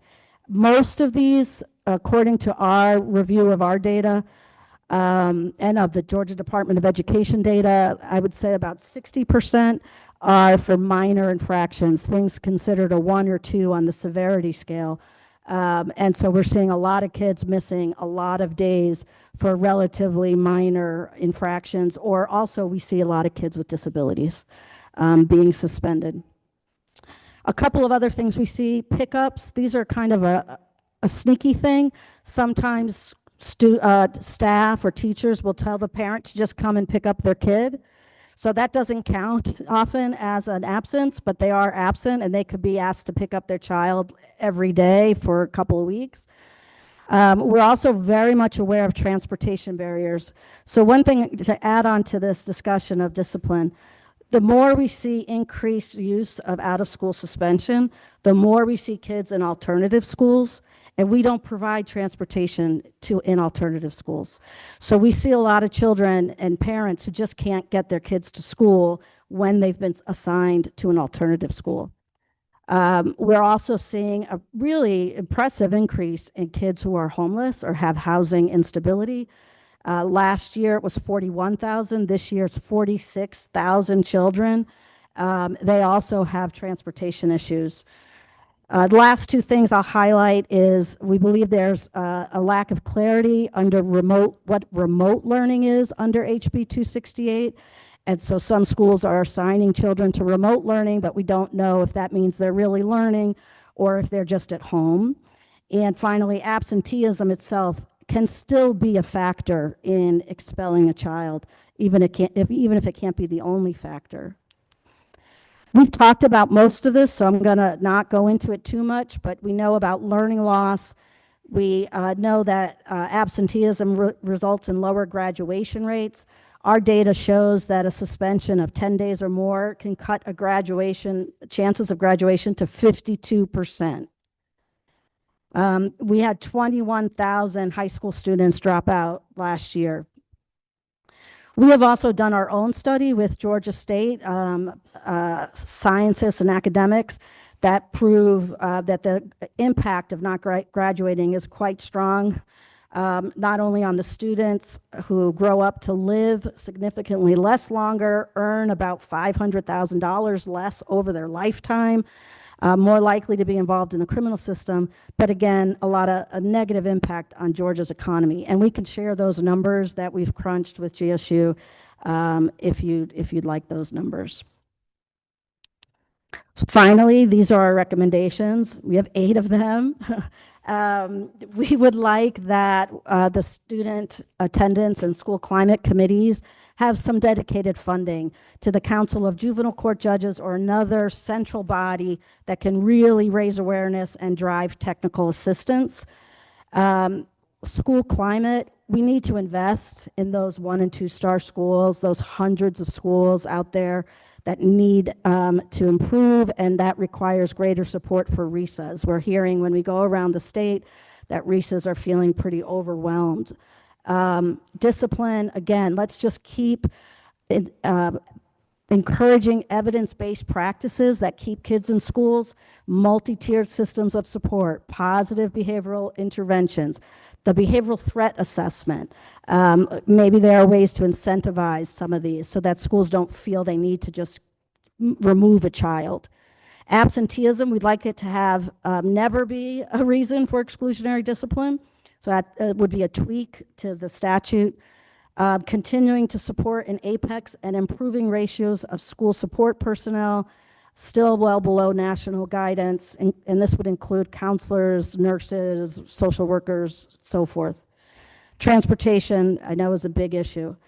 Alternative schools, we'd love to see a study committee on alternative schools as we see more and more of our kids attending those schools with different barriers. And then finally, taking another look at HB 268 to clarify the record sharing and remote learning provisions in that bill. And that's all I have. Great, thank you. Thank you, Ms. Lynch. Stay up there just for a second. Let me look around. Senator Sims, is that your will cut? We're just going to have to listen to you. Thank you so much. I appreciate you said everything that was needed. There's plenty of wraparound services that are already being funded and used in our schools. But the root cause, we go back to what the judge said this morning, she gave 10 barriers. Half of those barriers, what our chairman said, Senator Hickman, the classroom, the school climate. How does a child feel when they walk into the school every day? How does the parent feel when they're there? That's where we need to really start. Those are problems that need to be addressed with the leadership and the building. The leadership at the superintendent level. What kind of people do we have running our schools today? And my schools, sometimes I really want to try about the issues that are going on that have nothing to do with it. One, except the what's happening right there in that building, the barriers that are keeping our children from graduation. And alternative school education, definitely. We have a lot of about that report to be. Alternative education, the state is paying for it or not. And our children are not receiving a good education. It just helps graduation rate. They still can't read, they still can't get a job. There's a lot. That's right. And as I said, thank you. We're seeing a lot of students going down that path for a first offense or a very minor infraction. I believe you have one more question here, Representative Glaze. To go back to this clarify, with the accepted, school suspension rate, and then the side rules, where is the recommendation for us to try to restrict zero tolerance, how to improve that? Can we go back to this year a little bit more and a little more light on that? And then, especially in the area of minor infraction, so I'm going to say, I do they. Seeing a lot of vaping and first offenses with kids being kicked out of school for them. We don't see a lot of detention anymore. I don't know what happened to that, or progressive discipline. A few years ago, maybe 10 years ago, Georgia Appleseed was very much involved in educating schools about positive behavioral interventions. And sometimes today people think it just means giving out trinkets. It's not what it means. It means having a fair approach, listening to the child, not being sort of reactionary. What we find in our services is just by coaching the parent or showing up ourselves, we have a much more reasonable conversation about what is an appropriate punishment. But if nobody's in the room, these children get very, very high punishments. So I think, we could share more data on that, including more data pulled from our own caseload. But really, for most of the time, we feel glad when we reduce a suspension to the semester, to the end of the semester. If we get less than that, we're delighted. And so we need to retrain and get the schools interested in positive interventions again. And one more, Chairman. Thank you, Chairman. Ms. Lynch, one quick question. You said we need to study alternative schools. And Senator Sims alluded to that as well. I suspect you could talk a lot about that, and you have kept us on time, but just if you could tell us succinctly, what is it you have in mind specifically that needs to be studied? Well, I think that for instance, we're seeing a lot of kids going to alternative school. We don't know, actually, I don't know right now how many kids that is. We are in the midst of, we use a lot of pro bono legal work. We're in the midst of hiring a pro bono attorney and firm to look at this in detail. But we know, for instance, that when they go to alternative schools, many of those schools are less, the environments are more challenging than in the original school. They may have students who have developmental disabilities, students with mental health issues, students with behavioral problems, students who, have all different backgrounds and they're all mixed together. So that could be a challenge. But one of the real challenges we see often, including with children in foster care, is there's no transportation. And so if a parent or the foster parent can't get off work or can't bring the child to school, then the child may not go to school, or if it's a foster child, they may need to change their placement.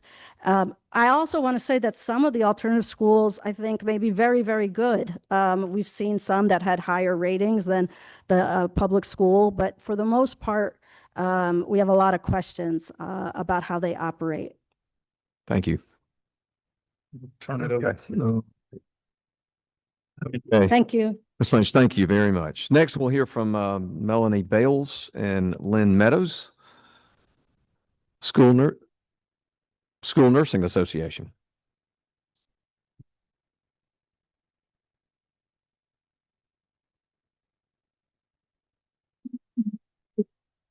Thank you for being with us. As soon as you're ready, the floor is yours.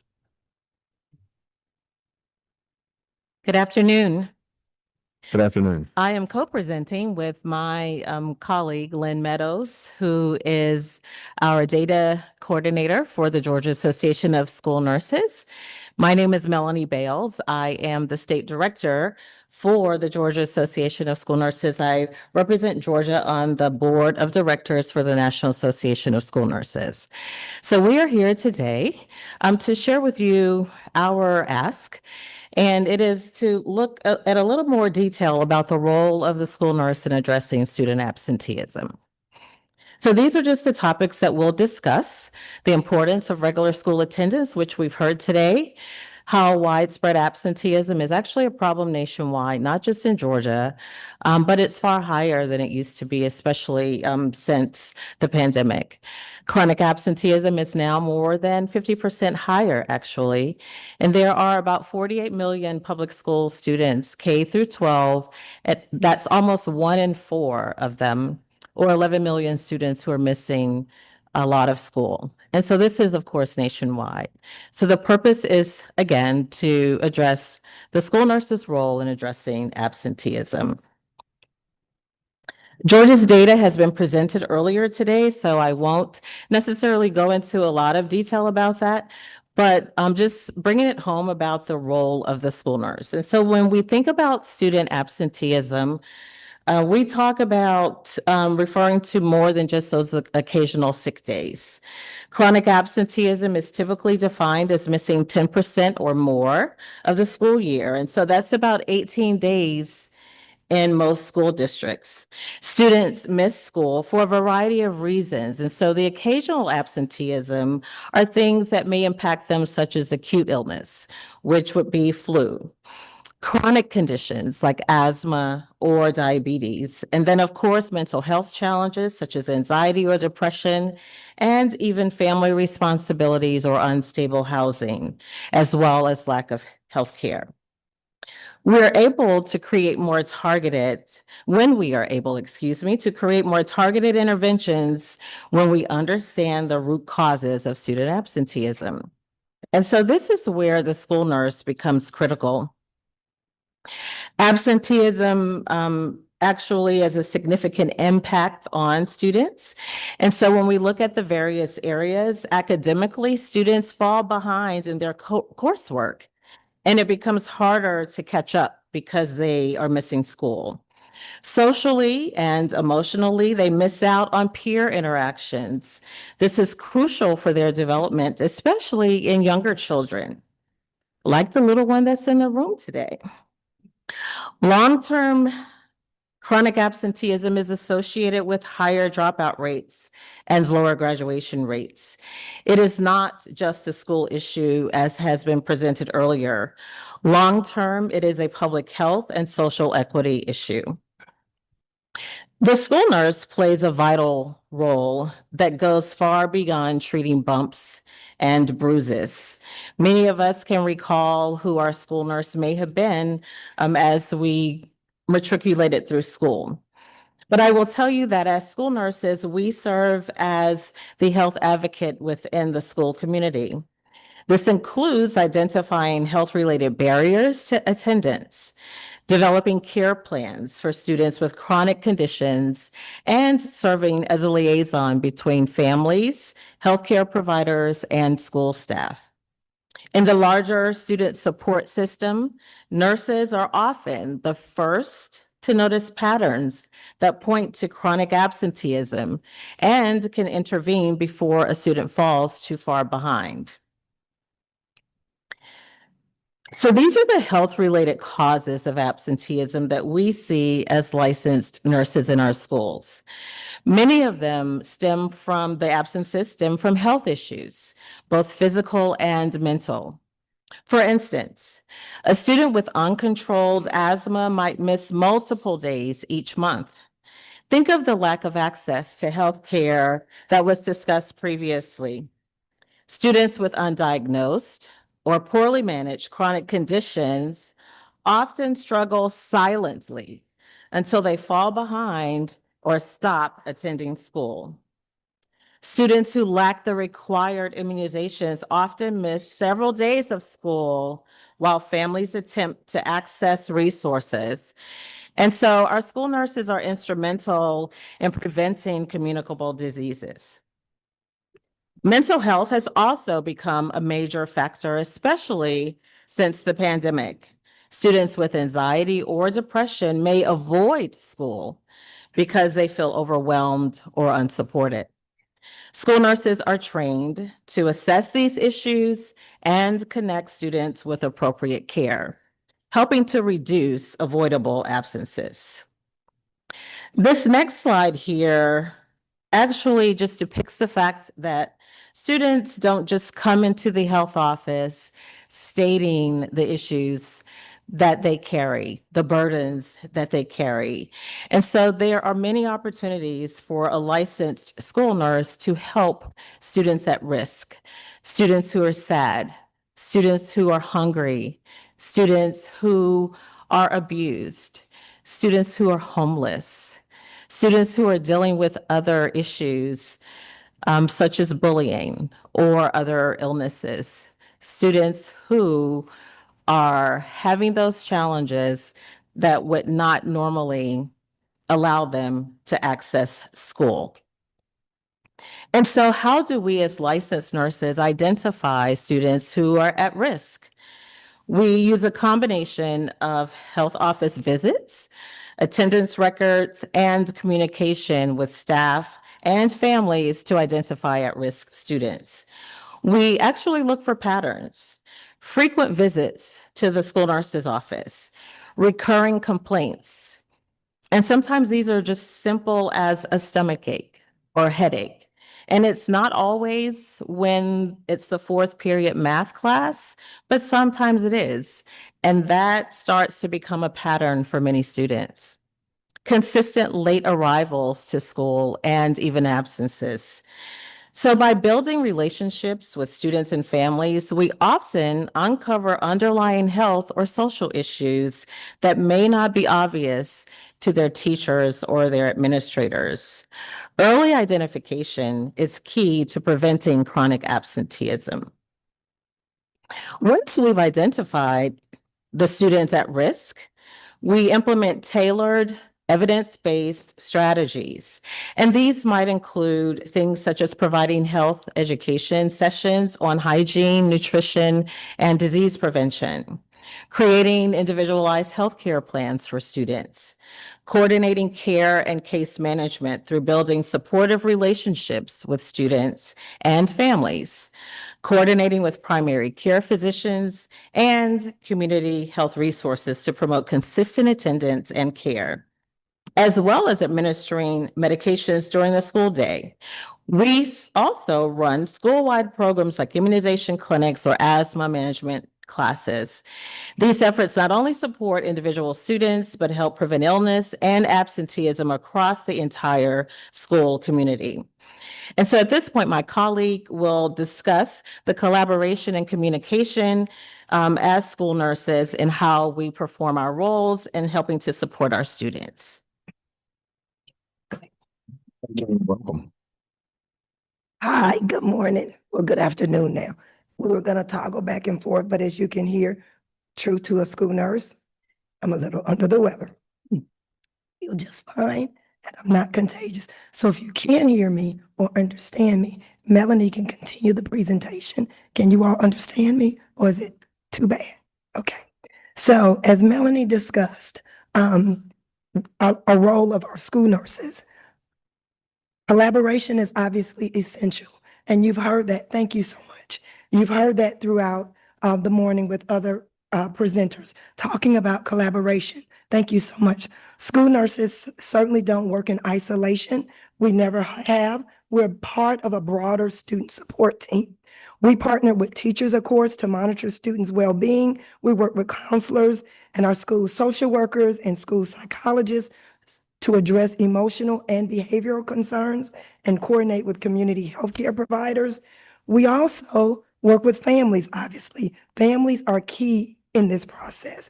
We have the school nurses, we're trained to have open, non-judgmental communication, which helps us to understand and sometimes get to the root of challenges that families are struggling with and to help guide them toward resources.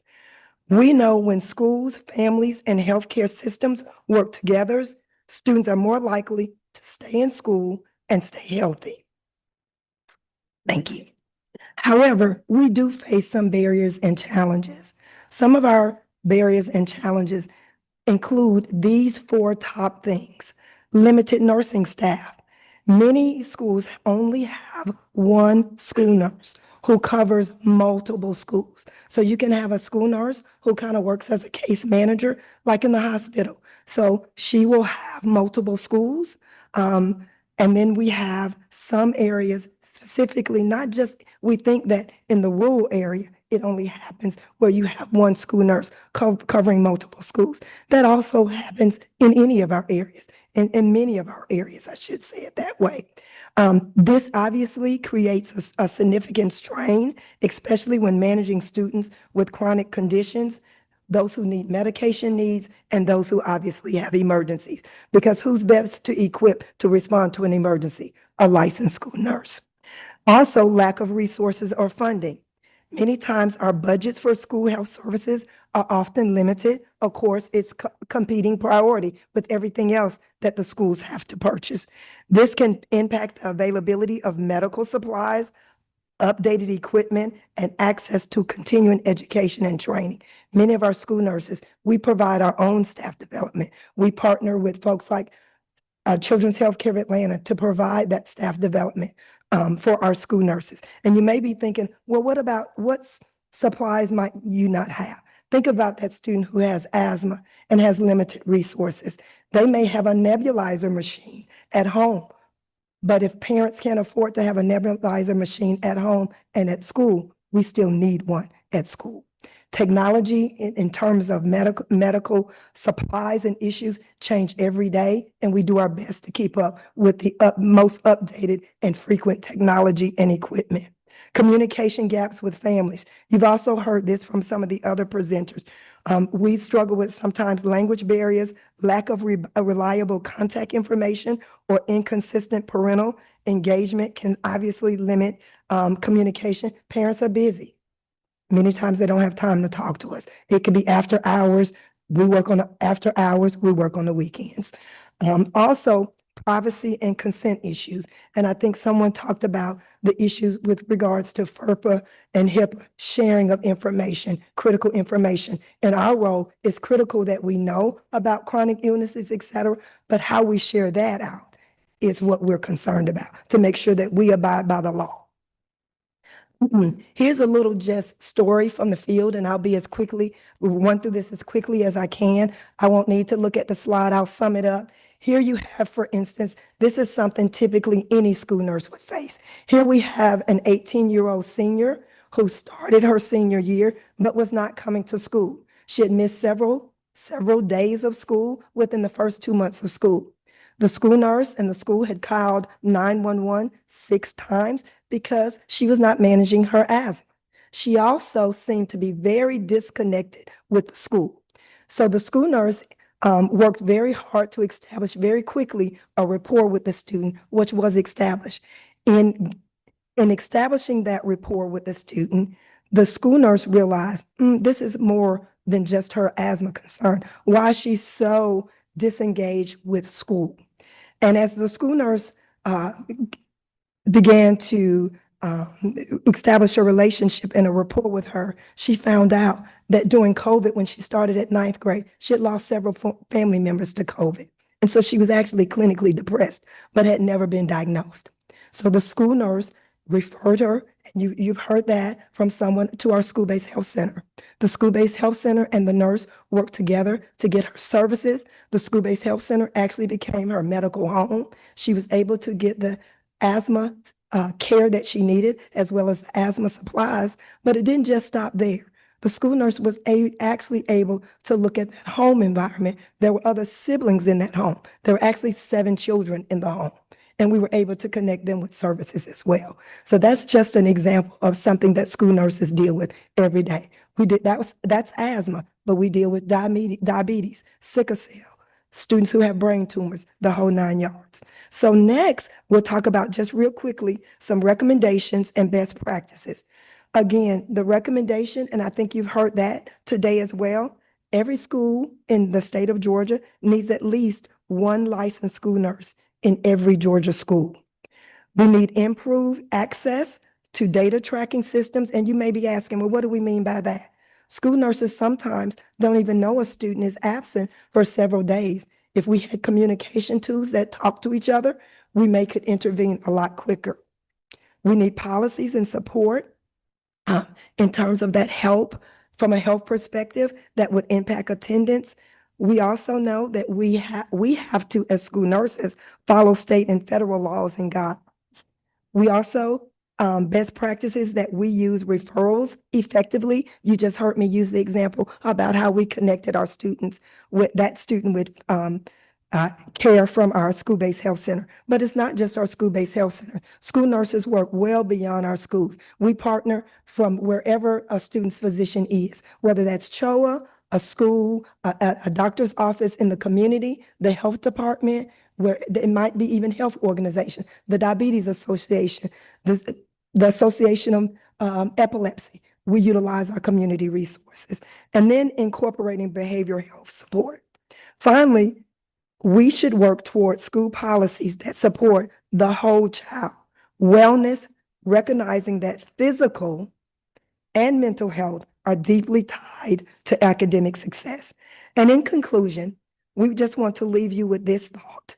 Licensed school nurses play an integral part in addressing chronic absenteeism. Not just Lynn Meadows is saying that, but research has shown that. Licensed school nurses play a vital role in identifying students at risk and collaborating with school teams and families to address concerns. We have a little nugget that we say in school nursing. We're far more than just giving out Band-Aids. Those days are long gone. And many kids come in our school clinics. We're the first clinician to pick up those breadcrumbs, like in my example of children who are struggling. And it just, as has been said today, no one in the school climate realized that, or the school community. And for whatever reason, that student did not feel comfortable in the school climate to come forward to share that information with anybody except the school nurse. And then finally, support licensed school nurses and school health programs. Every child deserves a licensed school nurse. And I'll just end with this. Here's another little mantra of school nurses. We're the hidden healthcare system. Many kids don't have medical homes. And at the end of the day, many parents, if something is going on with a student, a parent will say, and this is notorious, it doesn't matter what school, the economic status, none of that, race, it doesn't matter. If something's going on at home and it's Monday through Friday and it's after hours, my toe hurt, I got a sore throat. The response is, go see the school nurse in the morning. So we are that hidden healthcare system, and we take pride in that because we take pride in taking care of every single Georgia child that comes through our schools every single day. And again, my apologies for my throat. It couldn't have been worse timing. Any questions for us? Questions from the committee? Yes, sir. Chairman. Yes, sir. Just one quick, Ms. Bales, you might have it. Are we aware of how many open school nurse positions in the state are the vacated ones that you're looking to hire somebody? I would figure you would probably have a pretty high rate in a rural system where they're having trouble getting applicants. Do you have any data like that? Yes, I actually do. Let me share that right now. I'm going to give this back to you and pull that up. Yes, we do. So in the state of Georgia, because there is not a mandate. Into the microphone, Oh, sorry. Ms. Bales, please. In the state of Georgia, the only mandate is for, through the Georgia Board of Nursing, that an RN oversee the school health services program in a school district. Every school district determines, based on the funding that they receive from the Department of Education, what school health services looks like in their school district. And so our 2024 Georgia school nurse staffing data indicates that only 37% of schools in the state of Georgia have a full-time nurse on a daily basis, only 37%. And so we have a total of 2,243 public schools, 52 charter, 3 state schools for a total of 2,298. And there are 1,433 full-time licensed nurses, and there are 45 nurses that work less than full-time.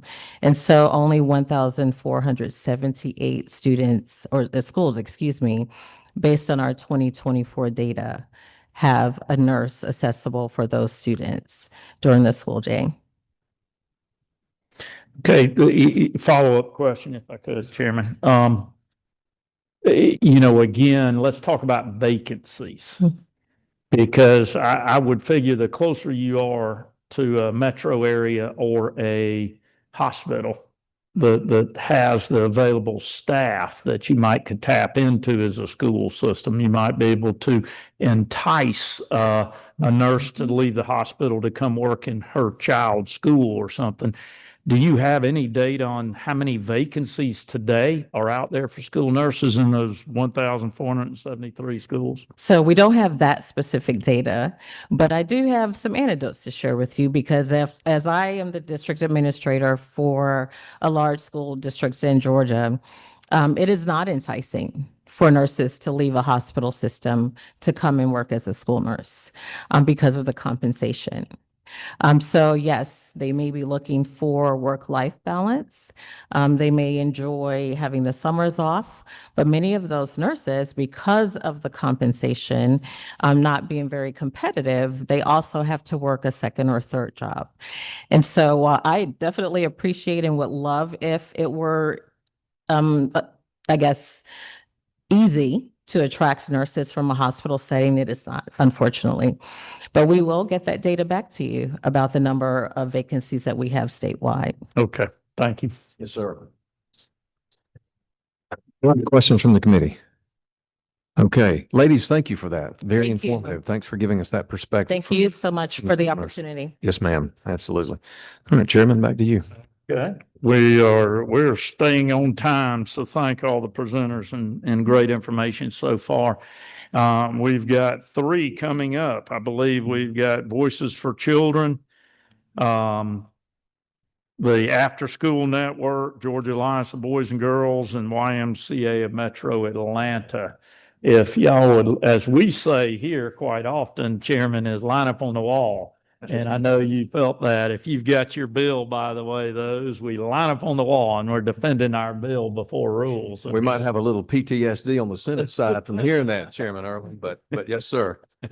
Yeah, we're not going to ask for any bills or anything. Hey, Polly, Not yet, introduce not yet. yourself and then we'll let you roll. Yes, sir. I'm Polly McKinney. I'm the Advocacy Director of Voices for Georgia's Children. And I am up here really just as the opening volley for our robust out-of-school time presenters. We've got Uzma Ahar from Voices because Katie Landis had the same vocal thing that our nurse just had. so Uzma's presenting. We've got Christine Steinman and Kim Nelson who are presenting for the providers. And I know we're short on time and we've timed our stuff, so I'm going to step aside and let them go. And this is, you pushed that to advance. The podium is yours then. Thank you. Good afternoon, Chairman Kennedy and Chairman Irwin and committee members. Thank you so much for the opportunity to talk to you today a little bit about Georgia's out-of-school time programs or OST programs and how they can help combat chronic absenteeism. I'm Uzma Azhar. As Polly mentioned, I'm filling in for my boss, so if she asks, please tell her I did well. and I'm the Senior Policy Analyst at GSAN, and GSAN is a division of Voices for Georgia's Children. We are dedicated to advancing, connecting, and supporting after-school and summer learning programs across the state of Georgia so that our youth have all the opportunities they can have to thrive. So when we talk about out-of-school time programs, we are talking about after-school, summer learning, as well as weekend youth development programs. All of those times that some of our colleagues mentioned earlier that kids don't really have access to an adult that can provide them with care. In Georgia, we are currently using both federal and state funding streams to support OST programs. The 21st Century Community Learning Centers is administered by the Georgia Department of Education and provides approximately $41 million to school-based as well as community-based out-of-school time programs. The out-of-school services program is administered by DFACS and uses $15.5 million in TANF funds to serve low to moderate income communities across the state. And then thanks to the Georgia General Assembly for providing $12.5 million to support the Boost program to provide access to after-school and summer learning programs that was previously funded at $27 million through pandemic funds. When we're talking about chronic absenteeism, we believe that school districts are not the only ones that should be a part of the solution. After school and summer learning programs can play a huge part in it. These programs provide students with welcoming spaces as well as access to high quality learning experiences that tie in school day lessons, but also keep their interests in mind. This way, learning becomes a space where mistakes can be celebrated rather than a source of stress. These places also provide students with access to trusted adults who they can come to for both academic as well as non-academic challenges. Evaluations of after-school programs have shown that students report that with high participation, they do better in school. Teachers have reported higher participation and engagement in learning, and parents have said that their kids feel better about attending school and they have a positive attitude about going to school. We know that when students are engaged, they do better in school, and we know that when they do better in school, they will show up more.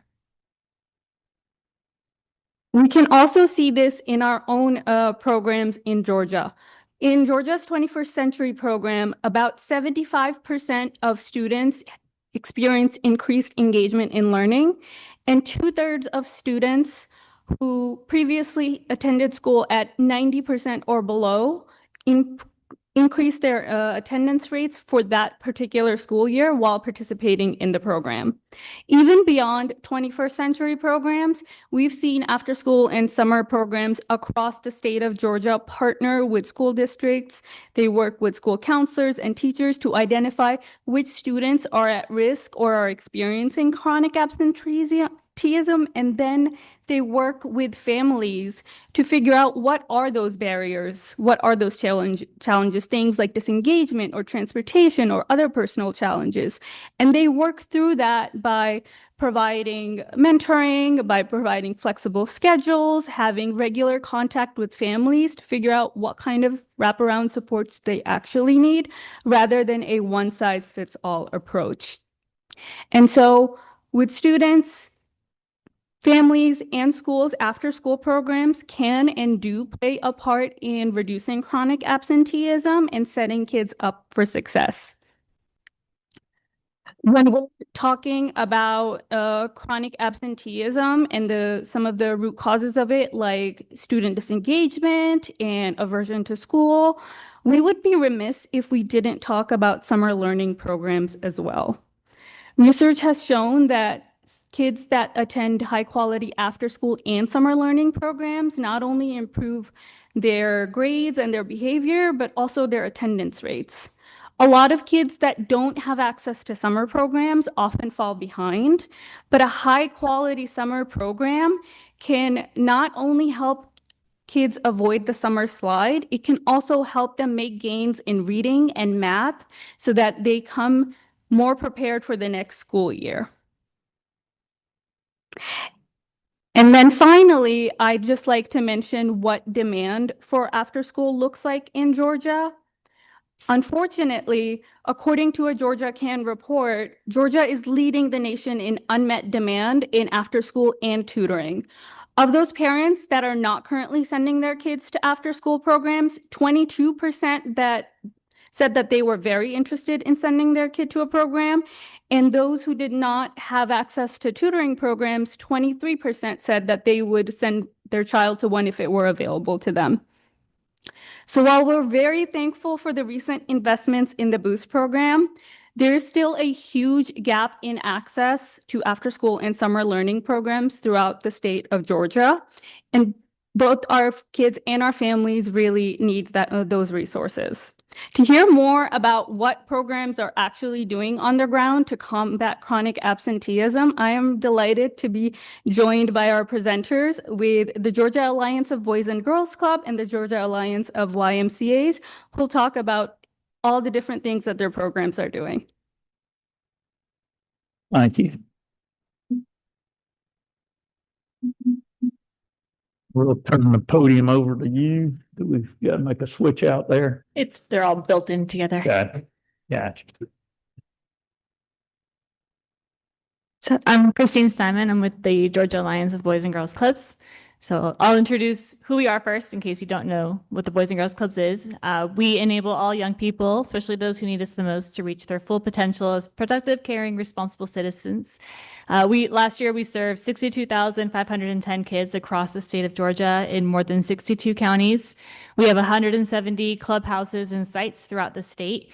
We operate a year-round program, which means that we serve kids after school every day, Monday through Friday, and during the summer. We also offer fall camps and spring break camps, which allows our parents and families to continue to work even during those school breaks when schools are operating, or not operating, I should say, during the school day.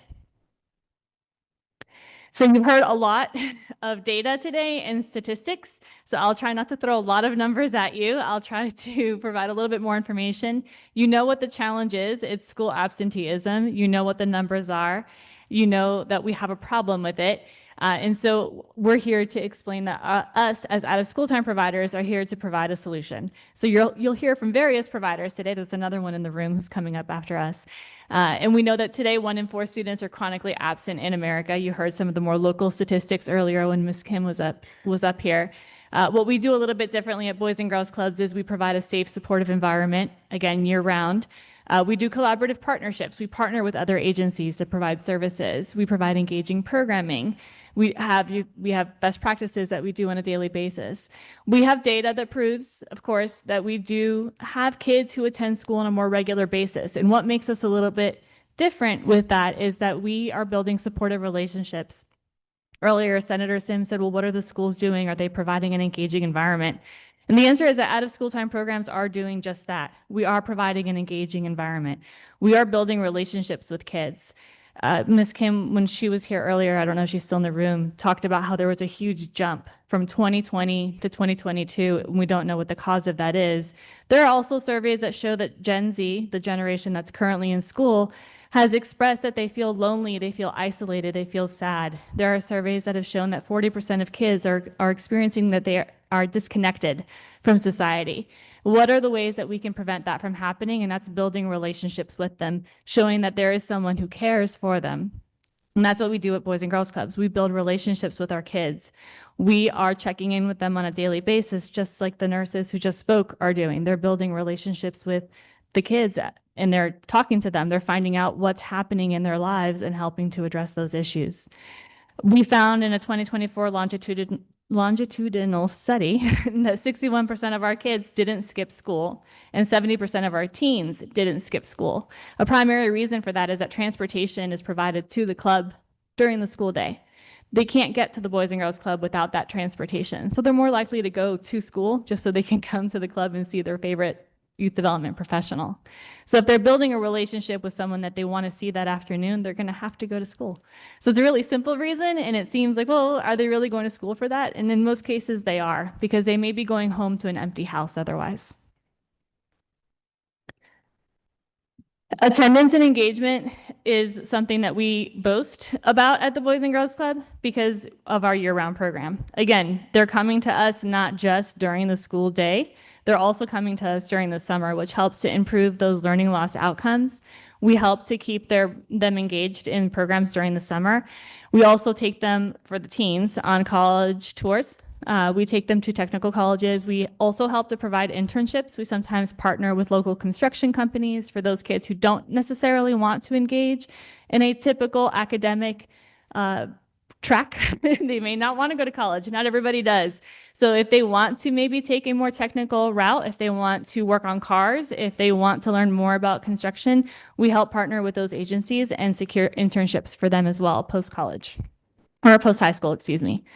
So we do offer some college and career readiness. We do also like to brag a little bit about our high school graduation rates, with our graduation rate for our teenagers at 98%. After they graduate, they do go on to secure either an internship or immediately get a job. We do have about 2% of our graduating teens who decide to do a gap year.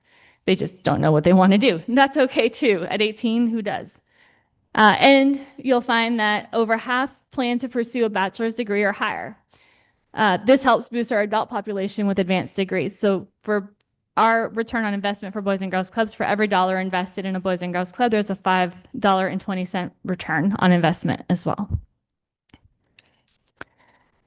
So what is the out-of-school time difference? And this is more on behalf of all out-of-school time programs, not just my own, but also my colleagues at the YMCA and Big Brothers Big Sisters, who's also here in the room with us, and other after-school programs. Meta-analysis shows that 41% showed improved attendance and enrollment.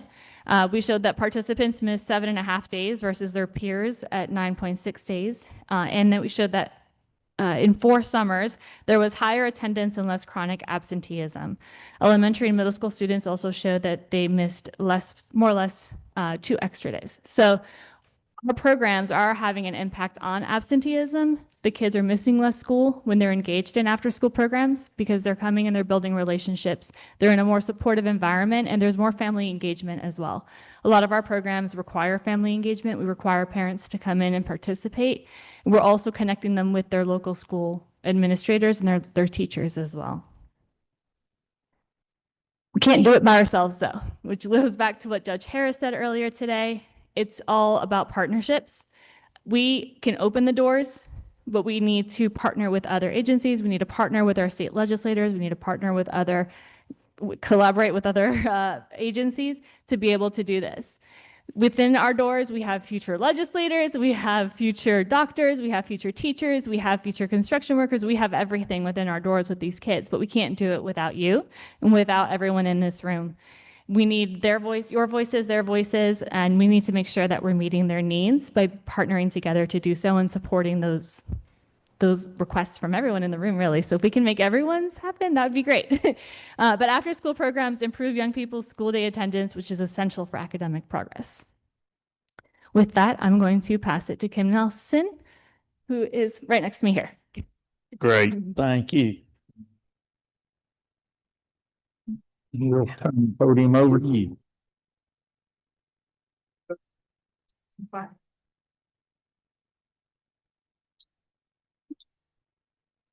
As he's, there we go. Thank you. It's the right one. And I keep on, there we go. Okay. Good afternoon. I'm Kim Nelson. I am the Chief Program Officer for the Metro Atlanta YMCA and part of the YMCA of the Georgia Alliance. So I'm here representing our state. I'm thrilled to be here and just very thankful to have this opportunity to share additional information. You're going to see a common thread as we look at out-of-school time, school district, nurses, and other organizations. And I'm going to just share a little bit about what it is that we do here at the YMCA across the state of Georgia. The state of Georgia, our mission is to serve individuals, families across the state by offering programs that support youth development, healthy living, and social responsibility.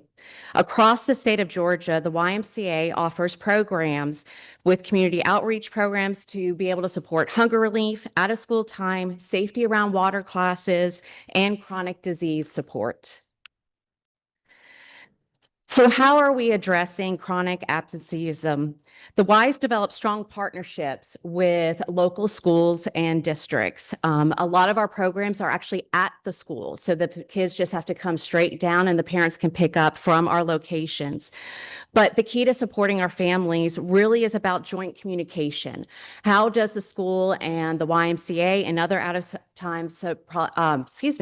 school time providers are able to share that communication when there's needs, when it comes to mental health, when it comes to illness and health issues, and also academics. We also implement daily attendance tracking and engagement strategies. Not only do we track that, but also too, like I shared, is that we have that day-to-day communication. If someone is not coming to our program, the school is sharing that with us. At that time, every single day, we are able to get a knowledge share of what we need to be on the lookout for, what they need to be on the lookout for, so we can really serve all of our families and know what the need is. We also provide financial assistance. It really is about meeting our families where they're at and making sure everybody has access to quality out-of-school time programming. But not only do we support our families in need, but we also support our educators by offering them either a part-time availability for their children that are at school, but also too, we give them a reduced rate to support them. We also prioritize positive relationships with students and families. We engage at events and activities in partnership with local schools, but then we also host them at the Y, and we bring in other organizations to be able to share about all the resources that are there. We partner with Children's Healthcare of Atlanta, we partner with Guide, and we also partner with Wings for Kids, and then our other organizations like the Boys and Girls Club. We also provide meals, mentoring, and emotional regulation. It's important that we know we're not the experts to everything. And so we partner, like I said, with CHOA Healthcare of Atlanta and Guide. They are training our staff in mental health first aid. They're training and giving them the tools and resources to work with youth on a day-to-day basis, but then to also give them the parents the resources and the referrals to where they need to go. And then on top of that too, we provide snack at all of our programs, and the majority of our programs, we also provide dinner. And then on the weekends, we're providing them with a backpack of food to be able to support them on the weekends. And as you can see with our numbers across the state of Georgia, we have 140 programs in local schools, and we serve 150,000 community members, and we're serving 2.4 million meals. We are so thankful for the boost funding that we've had over the years, and we're so thankful for it to continue with the state. And this is going to allow us, as we talked about prior, that the needs continue. We have to adapt every single year. We have to adapt based on the communication that we're getting from school districts, we're getting from other community organizations to be able to enhance and expand our services. So just in the last boost program outcomes, we served over 12,000 K through 12 students. 77% parents reporting programs have helped their children's learning and preparedness for school, with 75% youth reporting authentic engagement and satisfaction.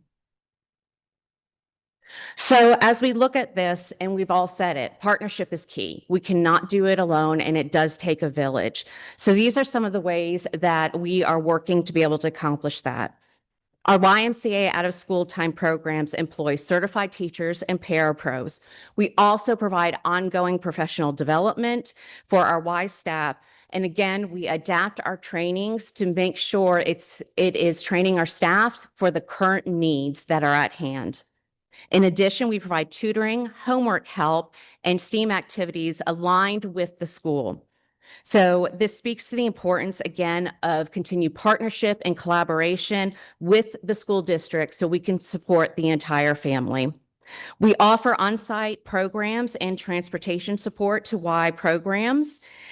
It is important to know that just like the Boys and Girls Club, we are year-round, and we build our program to support the working parent. So when you look at summertime and school breaks, we are operating from 7 a.m. to 6:30 p.m. And we do not take a break from summer to the school year. And we run our programs, after-school programs, until 6:30, sometimes 7 p.m. It's also important that we have data sharing agreements and family engagement activities. So you'll see a lot of times that the local schools are going to have family engagement activities. The Y and other organizations are there as well, sharing resources that are beyond just after school time.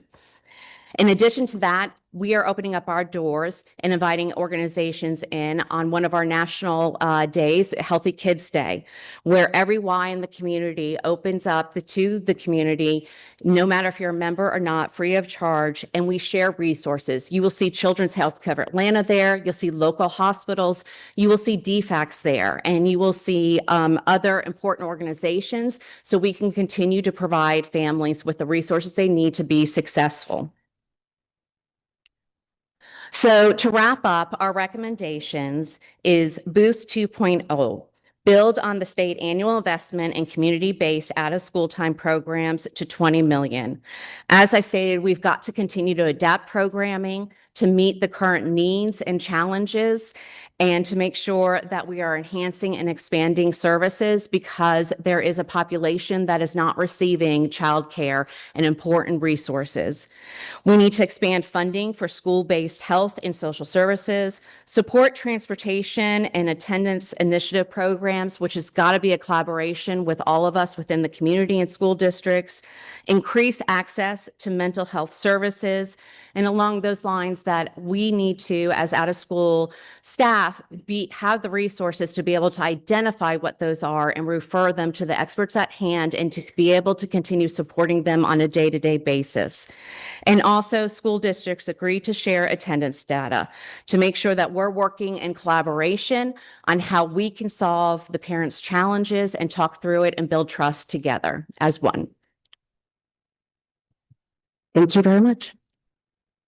Great group. Thank you. And I'm a firm believer. I think Chairman Hickman is too. And the Boost program is, as y'all stated, we put 12 million in General Assembly in here, and our governor backed that up. Very proud of that and the efforts that y'all are making towards that Boost program.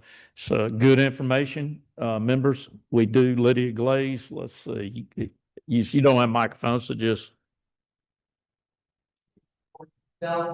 Yes. You presented about your early learning program and the work that you do with students and parents and getting them ready and prepared to be students in the regular K-12 and how to boost their attention in that early learning. I think that has some merit on how we continue with those same students. Yes, absolutely. So we are one of the largest Head Start providers, and we also have early learning centers and partner with other organizations in the community.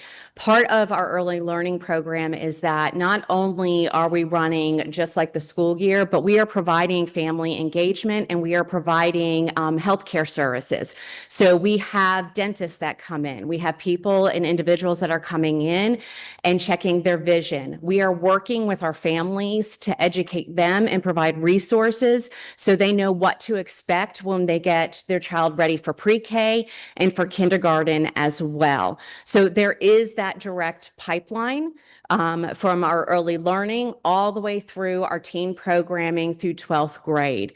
And one of the things too is that as we look at school age, we try to learn from what early learning is happening, and they have a family engagement specialist, but we also look at what are some opportunities that maybe there's a gap missing with school age services of what we need to do for out of school time. So just like in early learning where we have somebody coming in and checking vision, during this past school year, we were able to have an organization come in and doctors come in to give kids free eye vision exams, and those that needed glasses, they were able to get a prescription and glasses for free mailed directly home to them in collaboration and partnership. Because in order for kids to read, they have to see. And there's so many families that don't realize that their children are not able to see as clearly, which means they're not going to be successful during the school day, which means then they're not going to want to go to school. There's nothing like feeling that disappointment and embarrassment of not being able to share something because you don't know that, it's not your fault, it's not wrong. But yes, early learning and that pipeline is extremely important. So thank you for that question. Thank y'all. Thank you, ladies, very much. Very helpful. All right, we've got our final presenter, Mr. Kwame Johnson and Pierre Gaither. Y'all can make your way up. And we're running a little bit behind schedule, but that's all right. We want to hear from you gentlemen. And as soon as you're set up, you've got the floor. Thank you. Slide just hitting this button. Okay, appreciate it. Good afternoon. We have a total of 4 presenters, but we will stay within the 15 minutes. Believe me, I appreciate Thank you. the opportunity, committee members, from hearing about some new innovation work we're doing at Big Brothers Big Sisters. I'm President and CEO Kwame Johnson, that is drastically increasing attendance, reducing disciplinary issues, and also reducing suspensions in a number of schools here in Atlanta Metro. Also in Macon, in a rural community, we have Betsy Werner here. Betsy's Fitzgerald, who's the president and CEO of our Macon office, but now also being taught to 20 other cities in our network. You'll also hear from Pierre Gaithers, who's our COO, about impact. And also we have Ms. Chambers here, who's actually a principal in one of our schools, Lithonia Middle. And 2 of our lead mentors are here who are actually mentoring young people every day in school buildings. Our big goal here is to infuse mentorship in public education at scale. Not a small program, a very big program that can impact the masses. I struggled with attendance growing up.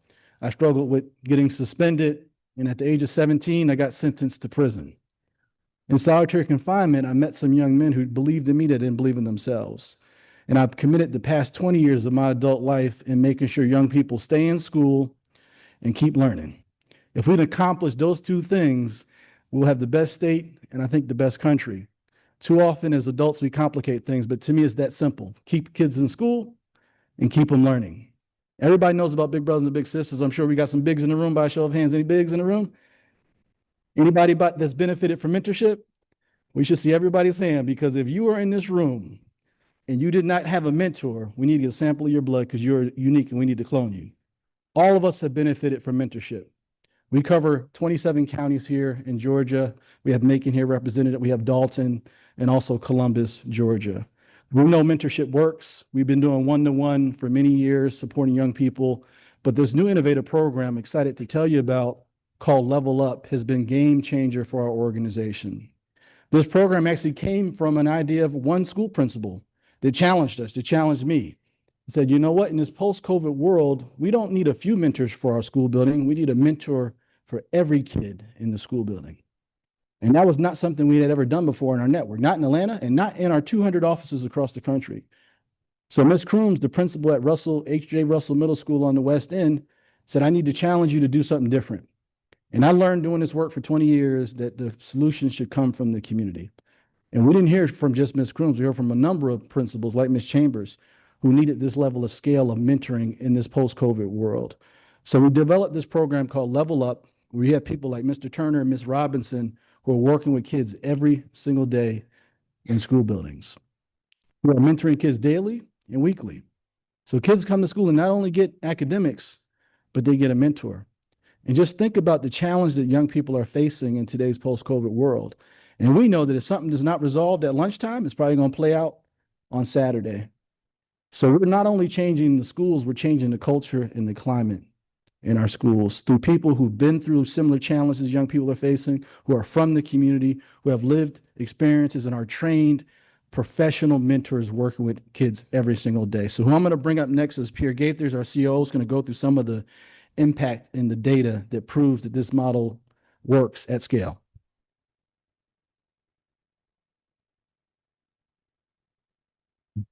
Already established, Pierre Gaither, Chief Operating Officer.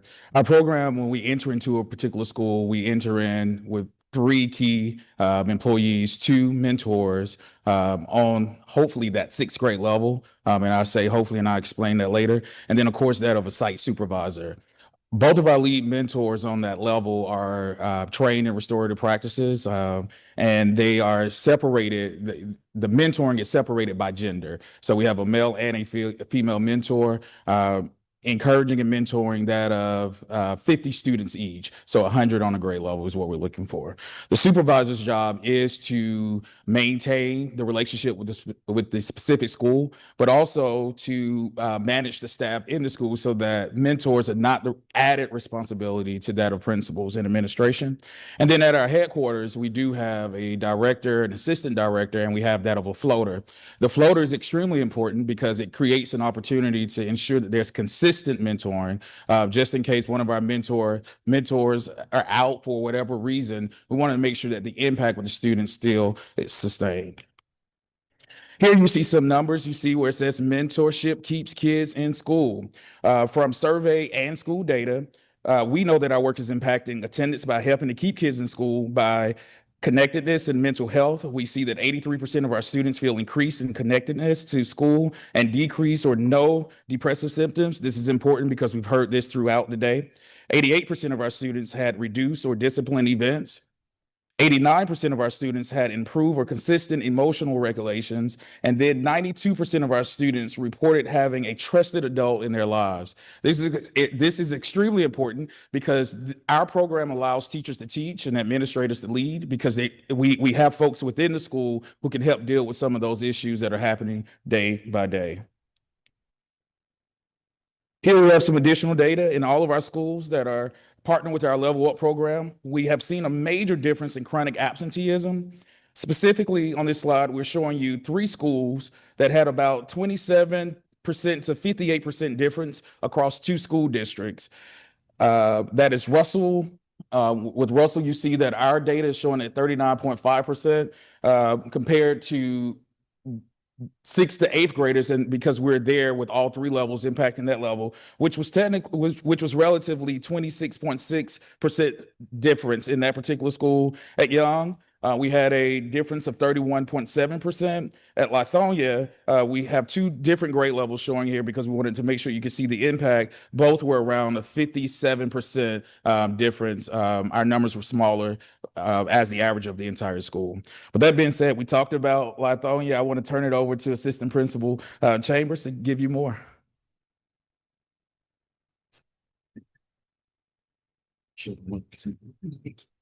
Thank you, thank you, thank you. DeWanda Chambers, as they said, this is my 30th year as an educator. 18 of those years were spent as an educational leader. All of my service has been in inner city schools, Broward County, Florida, DeKalb County, Lithonia Middle School. I'm headed out the door, but I feel good about that because of a program like this. I was so blessed to be the 6th grade AP in 2023-24 when we partnered with the Level Up program, Big Brothers Big Sisters. Started out with the 2 mentors and the site person. I was a little leery because Mama Chambers likes to run her hallway her way, but I was so delighted to see how well trained and ready to deal with my babies the young adults were. Also, the next year, I received 4. So I have experienced 6 of the mentors, and every single one of them highly trained, qualified, and ready to service my children. And as a result of that, they built such great relationships that my babies come to school every day. And you know, we can get them in the house in the seat. We can try to teach them and meet them where they are. So I'm so impressed. I wrote an impact letter, but I just want to share with you the last part of it. It says, "It is rare to find a program that touches so many lives so deeply. The Level Up program, Big Brothers Big Sisters, is not just an asset at the Lithonia Middle School. It is a necessity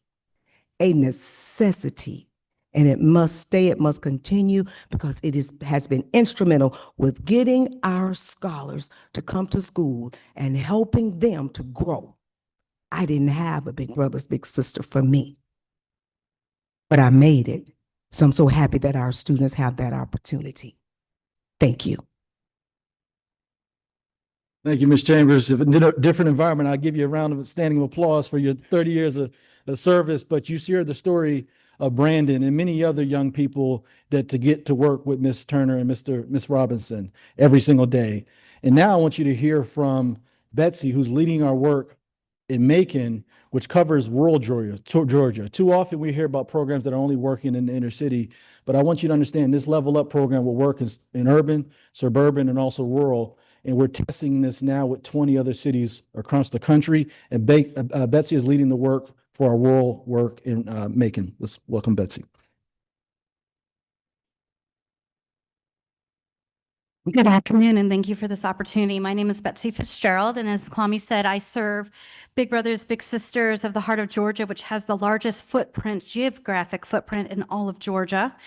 We are based, our home office is in Macon, and we are celebrating our 72nd year serving children and families across Georgia. We serve a remarkably diverse region ranging from urban Bibb and Houston counties to rural areas like Twiggs, Peach, and Baldwin counties. I want to talk to you today specifically about the urgent needs and incredible potential we are seeing in our rural counties and how your support can make the difference of a lifetime for these students.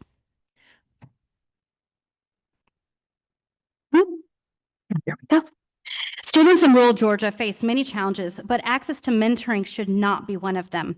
It is difficult to recruit volunteer mentors in our rural areas. Many potential mentors commute out of their counties for work and simply don't have the time or proximity to give back locally. There are also few local funding opportunities. Philanthropic foundations and large-scale donors are scarce in these communities. Our school systems are still reeling from the fiscal cliff after exhausting pandemic relief funds and are stretched thin just trying to keep teachers in the classrooms. That's why paid professional mentors are essential in rural counties. We must be able to fund consistent, high-quality mentoring where the volunteer model does work.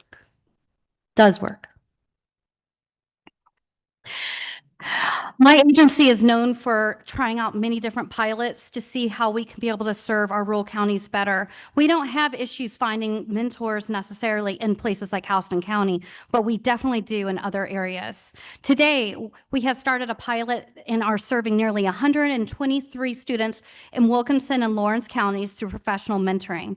The needs are stark. In Lawrence County high schools, more than a third of our students had 10 or more absences last year, and 4 or more had 50 or more. In Wilkinson County, they have a similar situation, but 3 of our students lost valuable classroom time due to multiple repeated in and out of school suspensions. These are exactly the students who need consistent professional mentors the most. Our evidence-based programs and wraparound family support are helping them re-engage, but without new funding, these services will end at the end of this school year. Local schools simply do not have the resources to continue them. With support, my agency can not only sustain these programs, but also expand into other rural counties such as Twiggs, Taylor, and Macon, where the need is just as important and urgent. The research is clear. Mentoring is working. A recent study using U.S. Department of Labor data tracking Big Brothers Big Sisters Little across 3 decades confirmed the long-term impact of mentoring. Our littles are 20% more likely to attend college. They earn 15% more income between the ages of 20 to 25 than their non-mentored peers. That's a big number. Think about it. When I started my first job out of college, I definitely don't think I was being paid as high as that. They also know that mentorship closes 2/3 of the socioeconomic gap. Every public dollar invested creates economic mobility, reduces poverty, and strengthens communities. And for our rural students, where opportunities are fewer, the impact is even greater. We are asking for your support so that all Georgia students, not just those in metro areas, can benefit from proven mentoring programs. These are not nice to have extras. They are life-changing and in many cases, life-saving. Without support, programs disappear, leaving students to fall behind academically, socially, and emotionally, while overburdened schools struggle to fill the gap. Let's ensure that every child in Georgia, whether in Atlanta, Dalton, Macon, or Fort Valley, has the opportunity to be seen, supported, and set on a path towards success. Thank you for your time and for your commitment to Georgia's future.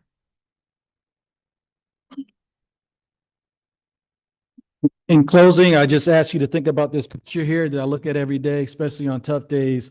What if every young person had a mentor? What kind of state could we have? What kind of country we could have? And our goals for today, our recommendations is, for one, for you to know about this model. Most people don't know about this work that we're doing at Big Brothers and Big Sisters. They think about us in one way. Two, this can work in any community. It can work in your communities. We'd love to have those conversations. And third, as Bessie mentioned, we need more support to sustain and grow this program across the state. Thank you. Thank you. Senator Still, have a question? Yes, sir. Your mic should be on now. Thank you, Mr. Chairman. So you didn't ask one question at the beginning of your presentation. Let's say that again. You did not ask one question at the beginning of your presentation. How many littles are in the room? Wait, how many littles in the room? Oh man, listen, I know I got your vote then. Come on now, listen. And that's the only reason you're in this chair, because you're a little, right? I was a little for 39 years. We met when I was 8 and until the day he died. Very close. And I love what y'all are doing. This is something, obviously, it's something that's not a national program, right? This is very specific in terms of the mentorship program, right? And how you're driving in on that. How do you identify schools where it's most needed, and how do you target that, and how do you roll that out? Yes. So to answer your question, it is actually a national program now. We tested this 3 years ago here in Atlanta. We're in our year 4 now, and our national office has adopted this as a national model. So it's a new innovation in the whole Big Brothers Big Sisters network. 20 cities are doing it now. It started in Atlanta. Betsy was one of the second sites to do it in a rural community. The schools in many ways have come to us to request this service. Resources are limited, so we go where we can, afford to go to, but schools in many ways have heard about this. We started in Atlanta, moved to DeKalb, Lithonia. We're also in Clayton County and now in Macon here in the state. Got it. Thank you. Mm-hmm. Any other questions from the committee? Yep, got one on the end. Yes, ma'am. This is the first one that I heard it where we have taken the urban needs of our students in absenteeism, and we played the same case for our students in rural Georgia and our suburban. So for me, that caught my ear, and I want to see how we go about getting your mentors in any area in Georgia, and then what the training is specifically, because I heard that was really something that was really helpful, that we had well-trained mentors. Yes, well, thank you for that question. And yes, this does work in urban, suburban, and rural. What we're really talking about here, as we know, is poverty, which is no different. The history may be different in North Georgia. It may be opioids. It may be the water boys in South Atlanta. But at the end of the day, it's poverty. And we developed a program that could work across all communities. Our lead mentors, who are right here, go through all the same training that we do in our one-to-one model, but also different things that apply to the being in the school building. These are professionally trained mentors who their daily job is to support young people in school buildings. They have classrooms there, they report there, they're integrated into the school schedule. This is not just a one-off program for 20 kids. This is for the whole 6th grade. This is for the whole 7th grade. What we didn't mention is that they loop up with their mentors. So every grade, each year they go up with them. So by the end of middle school, they've had a consistent mentor. They've been able to work with Mr. Turner for 3 years. A group of 50 boys, and what that looks like, right? So that's how it works. The training is core. We have a curriculum that's very flexible, all around social emotional learning that we implement every day. But yeah, love to explore more how it actually works, but this is embedded into the school fabric. Any other questions? All right, great presentation. Thank you for that. Miss Betsy, nice to see you. Thanks for what you're doing back home for our home area. And thank you for your good work there. And to the two mentors, ma'am, sir, thank y'all for being here. You didn't speak, but I promise you, your presence spoke loudly. You cared enough to come down and be here to listen. And so thank you for what you did for us, and thanks for what you're doing for the kids. Yes, sir. I'm gonna make a few comments and then pitch it to you, Mr. Chairman, if I may. First, I want to thank my Senate colleagues that are here, those that are here, as well as Senator Dixon, who was on the front row.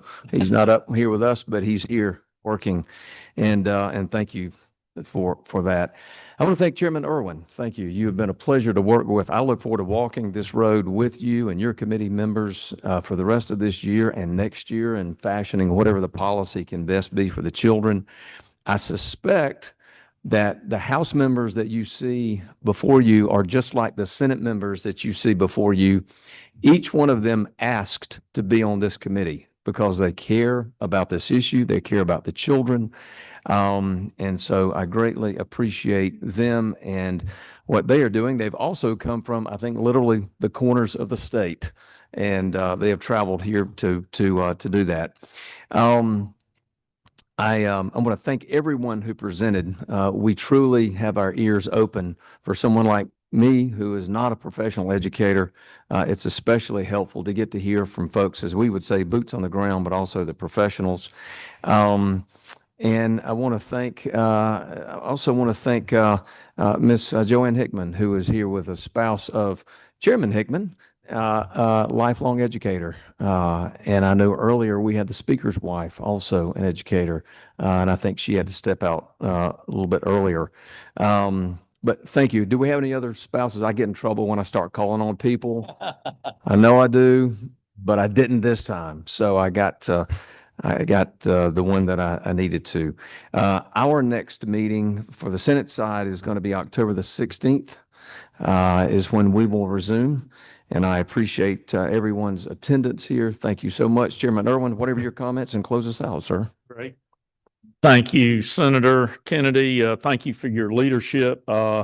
This has been a process, and a good process, I think, for us in the House to be able to work with the Senate as well as to work with Senator Kennedy, and discussion on what we need to listen to, where we need to focus, where we need to place our efforts and our eyes. I will agree with him that great presentations today. Thank you for the work outside of today too. I know it takes a lot to put that together, to communicate it in a short period in time. So all of you that presented, thank you for that. But the old educator in me would say, you've got to say this. I've already texted you, House members, your homework. Take a look at it so that you can send me that information. Hopefully by the end of the week would be good. Put a timeline on that, as my admin over there that has done a fabulous job, Ms. Shirley, at organizing this and this notebook for us, that she will want that information so we can keep compiling it as we're going to start working on policy by our next meeting. We do not have a meeting date, members, scheduled yet. We will be polling you for that next meeting, whether it's the end of October or early November, but it'll be polled for that area. Everyone, thank you for the time, the effort. Look forward to continuing this dialogue. Good afternoon. Safe travels. Thank you very much. Yes, sir. Senator, thank